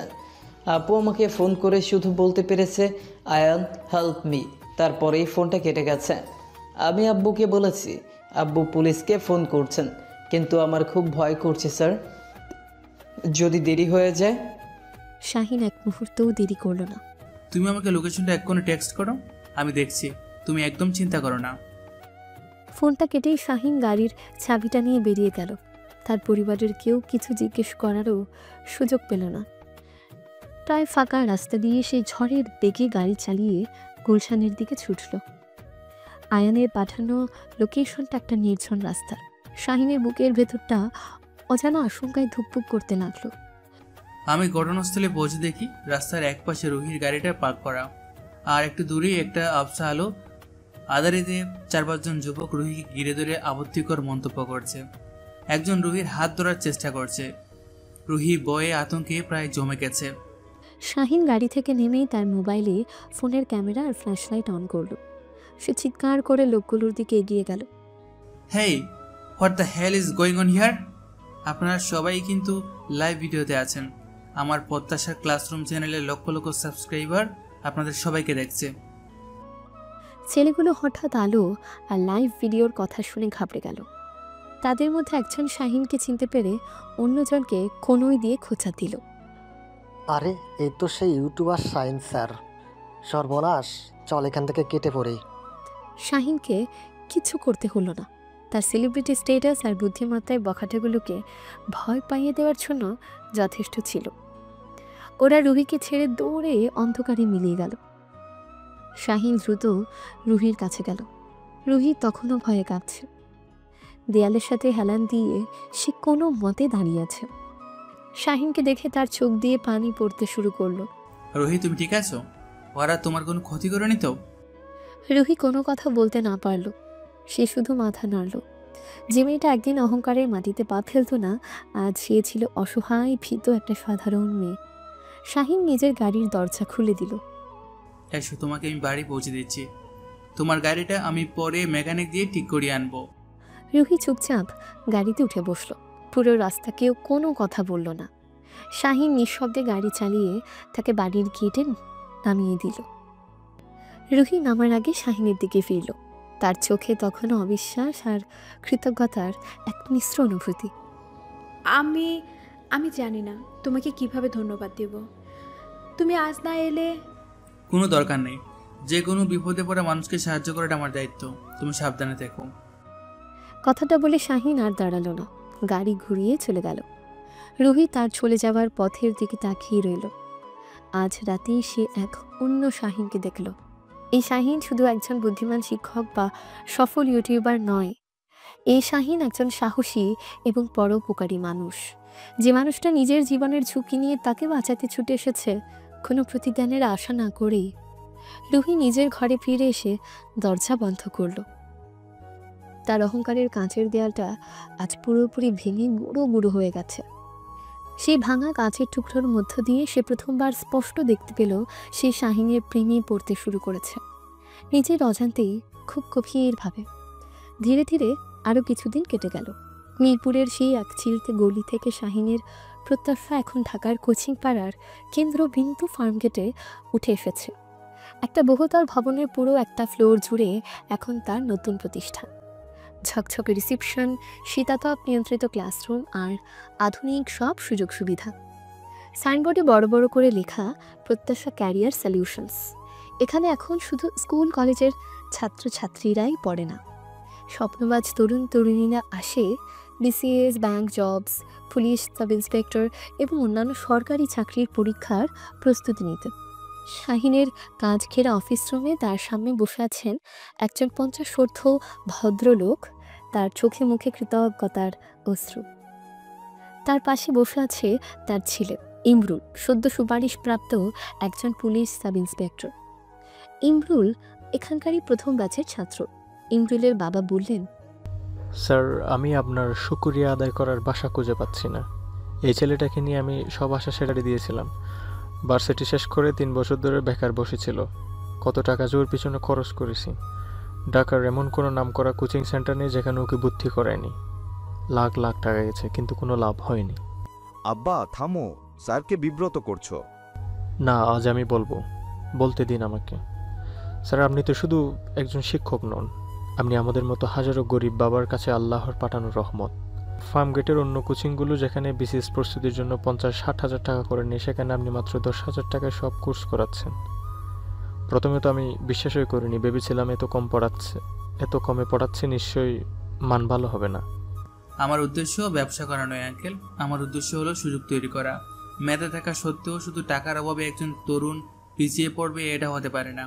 আপনার ছেলে খুবই মেধাবী, ওর শুধু সঠিক নির্দেশনার প্রয়োজন ছিল। এবার ইমরুল বলল, স্যার, শুধু নির্দেশনা নয়, আপনি আমাদের ভেতর থেকে ভয়টা দূর করে দিয়েছেন। অন্য কোচিংয়ে আমাদের শুধু বইয়ের গাদা ধরিয়ে দিয়ে বলা হতো সব মুখস্থ করো, আর আপনি আমাদের শিখিয়েছেন কিভাবে না পড়েও সাধারণ জ্ঞান উত্তর করা যায়, কিভাবে গণিতের সমাধান করতে হয় প্রশ্ন না বুঝেই শুধুমাত্র অপশন দেখে। আপনার শেখানো ইন্টেলিজেন্ট গেসিং আর এলিমিনেশন টেকনিক আমার রিটেন পরীক্ষায় কমপক্ষে 20টা নাম্বার বাড়িয়ে দিয়েছে। এই ছেলে আমার, যে কিনা অঙ্ক দেখলেই পালাতো, সে নাকি আবার পরীক্ষায় সবচেয়ে কঠিন অঙ্কটাই সবার আগে করে ফেলেছে। আমি তো শুনে অবাক। আপনি কি জাদু করেছেন স্যার? আমি কোনো জাদু করিনি, আমি শুধু ওর ভেতরে আত্মবিশ্বাসটা জাগিয়ে দিয়েছি। আমাদের দেশের শিক্ষা ব্যবস্থার সমস্যা হলো এটা ছাত্রদের প্রশ্ন করতে শেখায় না, শুধু উত্তর মুখস্থ করতে শেখায়। আমি আমার কোচিংয়ে সেই পথটাই ভাঙতে চেয়েছি। এখানে ছাত্ররা প্রশ্ন করে, ভুল করে এবং ভুলের মধ্যেই দিয়ে শেখে। স্যার, আরেকটা কথা, আপনার মেন্টাল এবিলিটি আর ভাইভা টিপসের ক্লাসগুলো ছিল অসাধারণ। আপনি শিখিয়েছেন ভাইভা বোর্ডে জ্ঞানের চেয়েও বেশি গুরুত্বপূর্ণ হলো স্মার্টনেস আর সততা। কিভাবে একটা কঠিন প্রশ্নকে পাশ কাটাতে হয়, কিভাবে সরি বলতে হয় আত্মবিশ্বাসের সাথে, এই ছোট ছোট জিনিসগুলোই পার্থক্য গড়ে দেয়। আমার ভাইভাতে প্রায় সবাই আপনার কথা বলছিল। আমার ছেলেটা এখন পুলিশের একজন অফিসার। এই খাকি পোশাকটা ওর গায়ে দেখার জন্য আমি সারা জীবন অপেক্ষা করেছি। আজ আমার সেই স্বপ্ন পূরণ হয়েছে আপনার জন্য স্যার। এই নিন, আপনার জন্য সামান্য কিছু মিষ্টি এনেছিলাম। ভদ্রলোক একটা মিষ্টির প্যাকেট শাহিনের দিকে বাড়িয়ে দিলেন। শাহিন বিনয়ের সাথে প্যাকেটটা হাতে নিল। এর কোনো দরকার ছিল না আঙ্কেল, ইমরুলের এই সাফল্যই আমার জন্য সবচেয়ে বড় মিষ্টি। ও যেন সারা জীবন সত্যতার সাথে দেশের সেবা করতে পারে, এই দুয়ারেই করবেন। অবশ্যই করব স্যার, আপনার সম্মান আমি কখনো ডুবতে দেব না। আর আমার যত বন্ধু বান্ধব আছে আমি সবাইকে এখন আপনার কোচিংয়ের কথাই বলি টাকা নষ্ট না করে একবার শাহিন স্যারের কাছে যা, জীবন বদলে যাবে। তারা চলে যাওয়ার পর শাহিন তার চেয়ারে হেলান দিয়ে বসল। কাচের দেয়ালের ওপাশে সে দেখতে পাচ্ছিল করিডোরে একদল তরুণ তরুণী চোখের স্বপ্ন নিয়ে ক্লাসের জন্য অপেক্ষা করছে। এরা কেউ হতে চায় ম্যাজিস্ট্রেট, কেউ ব্যাংকার, কেউ বা বিজ্ঞানী। তাদের সবার ভরসার নাম এখন প্রত্যাশা।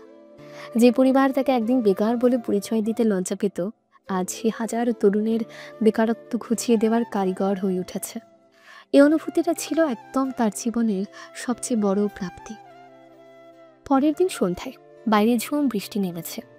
ফার্মগেটের চিরচেনা যানজট আর কোলাহলকে ছাপিয়ে কাঁচের জানালায় বৃষ্টির একটানা শব্দ একটা অন্যরকম পরিবেশ তৈরি করেছে।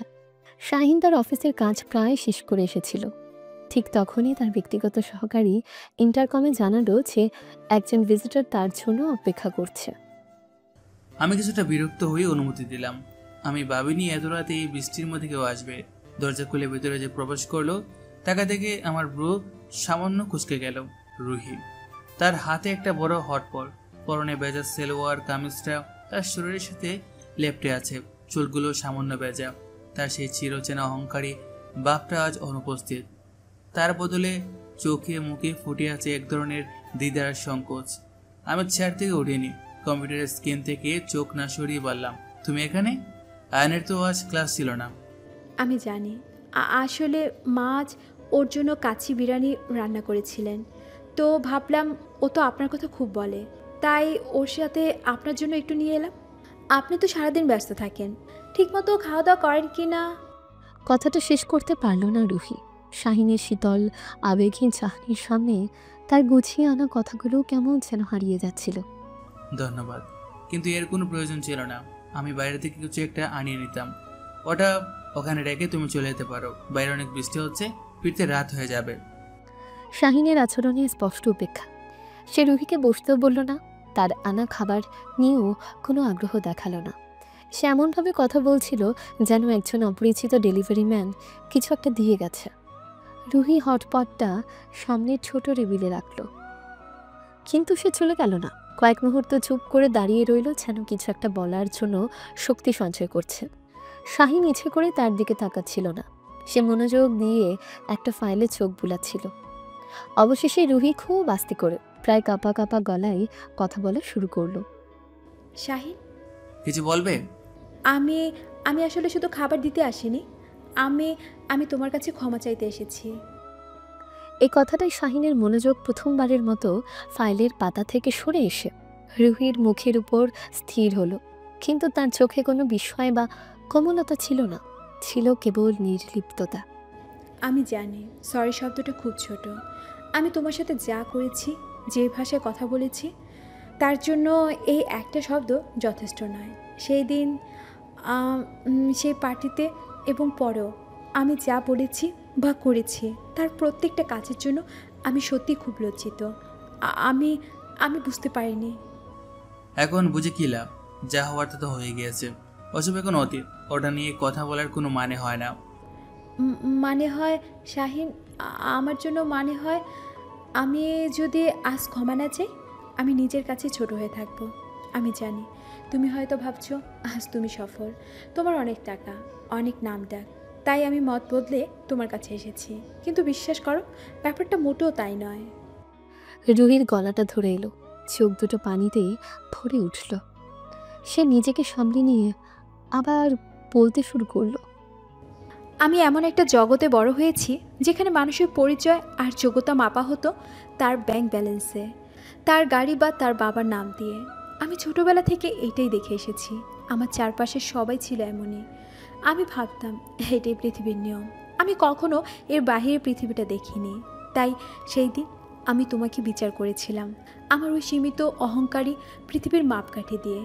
আমি তোমার মেধা বা তোমার ভিতরের মানুষটাকে দেখতে পাইনি। আমি শুধু তোমার তখনকার পরিচয়হীনতা দেখেছিলাম। এটা আমার জীবনের সবচেয়ে বড় ভুল ছিল শাহিন। আমি শুধু ভুল ছিলাম না, আমি খুব নিষ্ঠুর ছিলাম। কথাগুলো বলার সময় রুহির গাল বেয়ে পানি পড়ছিল। তার কান্নায় কোনো অভিনয় ছিল না, ছিল কেবল এক গভীর অনুশোচনা। সেই রাতে তুমি যখন আমাকে ওই বিপদ থেকে বাঁচালে, তখন আমি প্রথম বুঝতে পারলাম একজন মানুষের আসল পরিচয় তার সম্পদে নয়, তার সাহসে আর মনুষ্যত্বে। তুমি চাইলে সেদিন আমাকে উপেক্ষা করতে পারতে, আমার অতীতের ব্যবহারের জন্য আমাকে বিপদে ফেলে চলে আসতে পারতে, কিন্তু তুমি তা করনি। তুমি নিজে ঝুঁকি নিয়ে আমাকে সাহায্য করেছো। সেদিন আমি হেরে গিয়েছিলাম শাহিন। আমার সমস্ত অহংকার, আমার সমস্ত বিশ্বাস তোমার মহত্বের কাছে হেরে গিয়েছিল। শাহিন চুপ করে সবটা শুনল। তার মুখের কঠিন ভাবটা একটু বদলালো না। সে একটা দীর্ঘশ্বাস ফেলে চেয়ারে হেলান দিয়ে বসলো। শুনো রুহি, তোমার ক্ষমা চাওয়ার জন্য ধন্যবাদ, কিন্তু সত্যি বলতে তোমার এই অপমানগুলো এখন আমার আর কিছু যায় আসে না। তুমি ঠিকই বলেছিলে, আমাদের জগৎ আলাদা। আমার জগতে আবেগের চেয়ে সময়ের মূল্য বেশি। আমার কাঁধে এখন হাজারো ছাত্রছাত্রীর স্বপ্ন আর প্রত্যাশার ভার। তোমার এই পুরনো কথাগুলো নিয়ে ভাবার মতো সময় বা মন মানসিকতা কোনোটাই এখন আমার নেই। তুমি যা করেছো সেটা তোমার তখনকার বিশ্বাস থেকে করেছো। আমি যা করেছি সেটা আমার বর্তমানের বাস্তবতা। সো ইটস ওকে, তুমি এখন আসতে পারো। শাহিনের এই শীতল প্রত্যাখ্যান রুহির বুকের তীরের মতো বিঁধল। সে যা ভেবেছিল ঠিক তাই হলো। শাহিন তাকে ক্ষমা করেনি, সে তাকে তার জীবন থেকে মুছে ফেলেছে। ঠিক সেই মুহূর্তে ঘরের বাতিগুলো দপ করে নিভে গেল। ঝড়ের কারণে পাওয়ার চলে গেছে। পুরো ফ্লোরটা ডুবে গেল অন্ধকারে। রুহি চমকে গিয়ে প্রায় চিৎকার করে উঠেছিল। বাইরে তখন বিদ্যুতের ঝলকানি আর মেঘের গর্জন। সে আলোয় শাহিন দেখল রুহির ফ্যাকাশে ভেজা মুখটা। মেয়েটা যে অন্ধকার ভয় পায় সেটা সে বুঝতে পারল। তার ভেতরের শীতল বরফটা এক মুহূর্তের জন্য গলে গেল। সে তার মোবাইল ফোনের ফ্ল্যাশ লাইট অন করল। ভয় পেও না, জেনারেটর এখনই চালু হয়ে যাবে। রুহি কিছু বলল না, সে শুধু শাহিনের ফোনের আলোটার দিকে তাকিয়ে রইল। এই অল্প আলোর চারপাশের সবকিছু কেমন যেন বদলে গেছে। বাইরের পৃথিবীটা হারিয়ে গেছে, শুধু এই ছোট্ট ঘরটায় তারা দুজন। শাহিন উঠে দাঁড়িয়ে বলল, চলো আমি তোমাকে নামিয়ে দিয়ে আসি। এই অবস্থায় তোমার একা ফেরাটা ঠিক হবে না। রুহি কোনো প্রতিবাদ করলো না, সে চুপচাপ আমাকে অনুসরণ করলো। গাড়িতেও পিনপতন নীরবতা, শুধু বাইরে বৃষ্টির শব্দ আর গাড়ির ওয়াইপারের একটানা ছন্দ। রুহি আর চোখে আমার দিকে তাকাচ্ছিল। ড্রাইভিংয়ে মনোযোগ দেওয়া শাহিনের দৃঢ় মুখটা রাস্তার নিয়ন আলোয় অদ্ভুত মায়াবী লাগছিল। রুহি বুঝতে পারছিল শাহিন তাকে মুখে ক্ষমা না করলেও তার আচরণে মিশে আছে এক ধরনের দায়িত্ববোধ। ভালোবাসা হয়তো এভাবেই শুরু হয়, ক্ষমা না করেও পাশে থাকা, উপেক্ষা করেও খেয়াল রাখা। এই নীরব বৃষ্টি ভেজা পথটুকু তাদের না বলা ভালোবাসার প্রথম সাক্ষী হয়ে রইল। প্রায় 5 মাস পর এক রৌদ্রোজ্জ্বল সকাল, ঢাকার কোলাহল থেকে দূরে সাভারের এক বিস্তীর্ণ এলাকা জুড়ে চলছে এক বিশাল কর্মযজ্ঞ।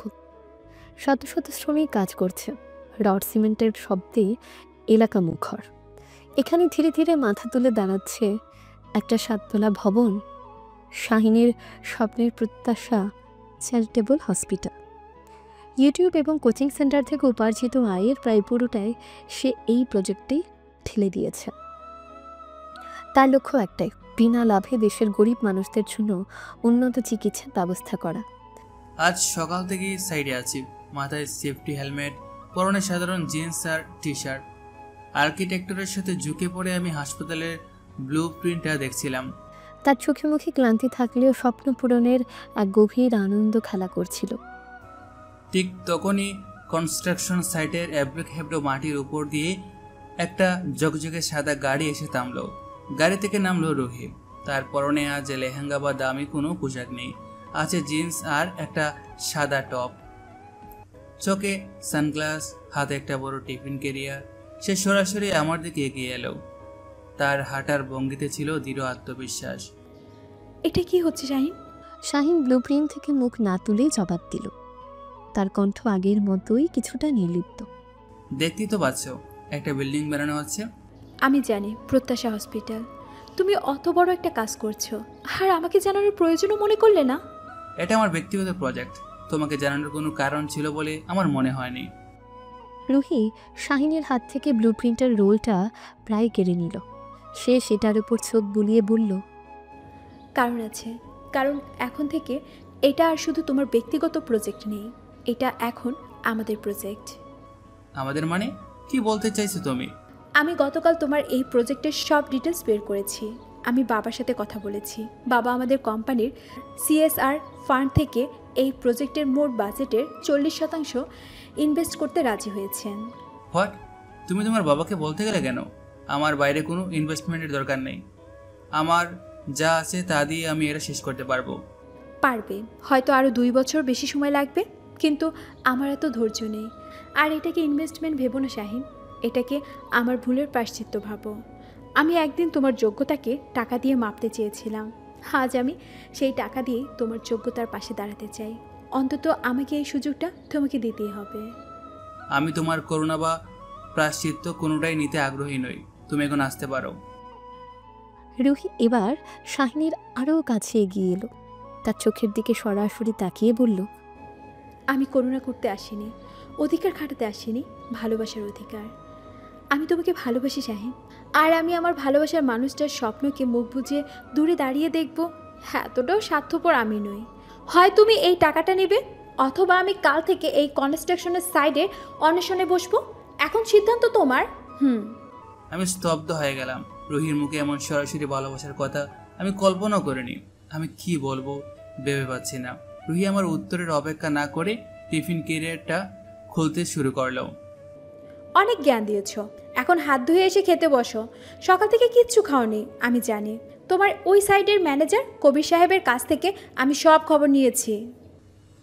আমার খিদে নেই। আমি শুনতে চাইনি তোমার খিদে আছে কি না। আমি বলেছি খেতে হবে। এই প্রজেক্টটা তোমার একার স্বপ্ন হতে পারে, কিন্তু এই স্বপ্নটা পূরণ করার জন্য যে মানুষটা দরকার তার সুস্থ থাকাটা এখন থেকে আমার দায়িত্ব। আর এই দায়িত্ব পালন করা থেকে আমাকে আটকানোর ক্ষমতা তোমার নেই। রুহির এই রোমান্টিক অত্যাচারে শাহিন কেমন যেন অসহায় বোধ করলো। সে বুঝতে পারছিল এই মেয়ের জেদের সাথে সে পেরে উঠবে না। সে অনিচ্ছা সত্ত্বেও উঠে গিয়ে হাত ধুয়ে এলো। রুহি একটা ইটের উপর প্লেট সাজিয়ে খাবার ফেলে দিল। শাহিন চুপচাপ খেতে শুরু করলো। রুহি তার পাশে বসে ব্লু প্রিন্টটা দেখতে দেখতে বলতে লাগলো, আচ্ছা তোমরা আউটডোরটা এত সিম্পল রেখেছো কেন? এখানে আমরা সুন্দর একটা বাগান করতে পারি, যেখানে রোগীরা এসে বসবে। আর বাচ্চাদের ওয়ার্ডের দেয়ালগুলোয় আমরা বিভিন্ন কার্টুন আঁকতে পারি।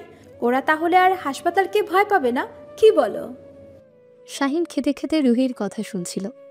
তার মুখে বিরক্তি থাকলেও মনের গভীরে কোথাও না কোথাও একটা ভালো লাগার স্রোত বয়ে যাচ্ছিল। এই প্রথমবার কেউ তার স্বপ্নটাকে নিজের স্বপ্ন ভেবে এত কথা বলেছে।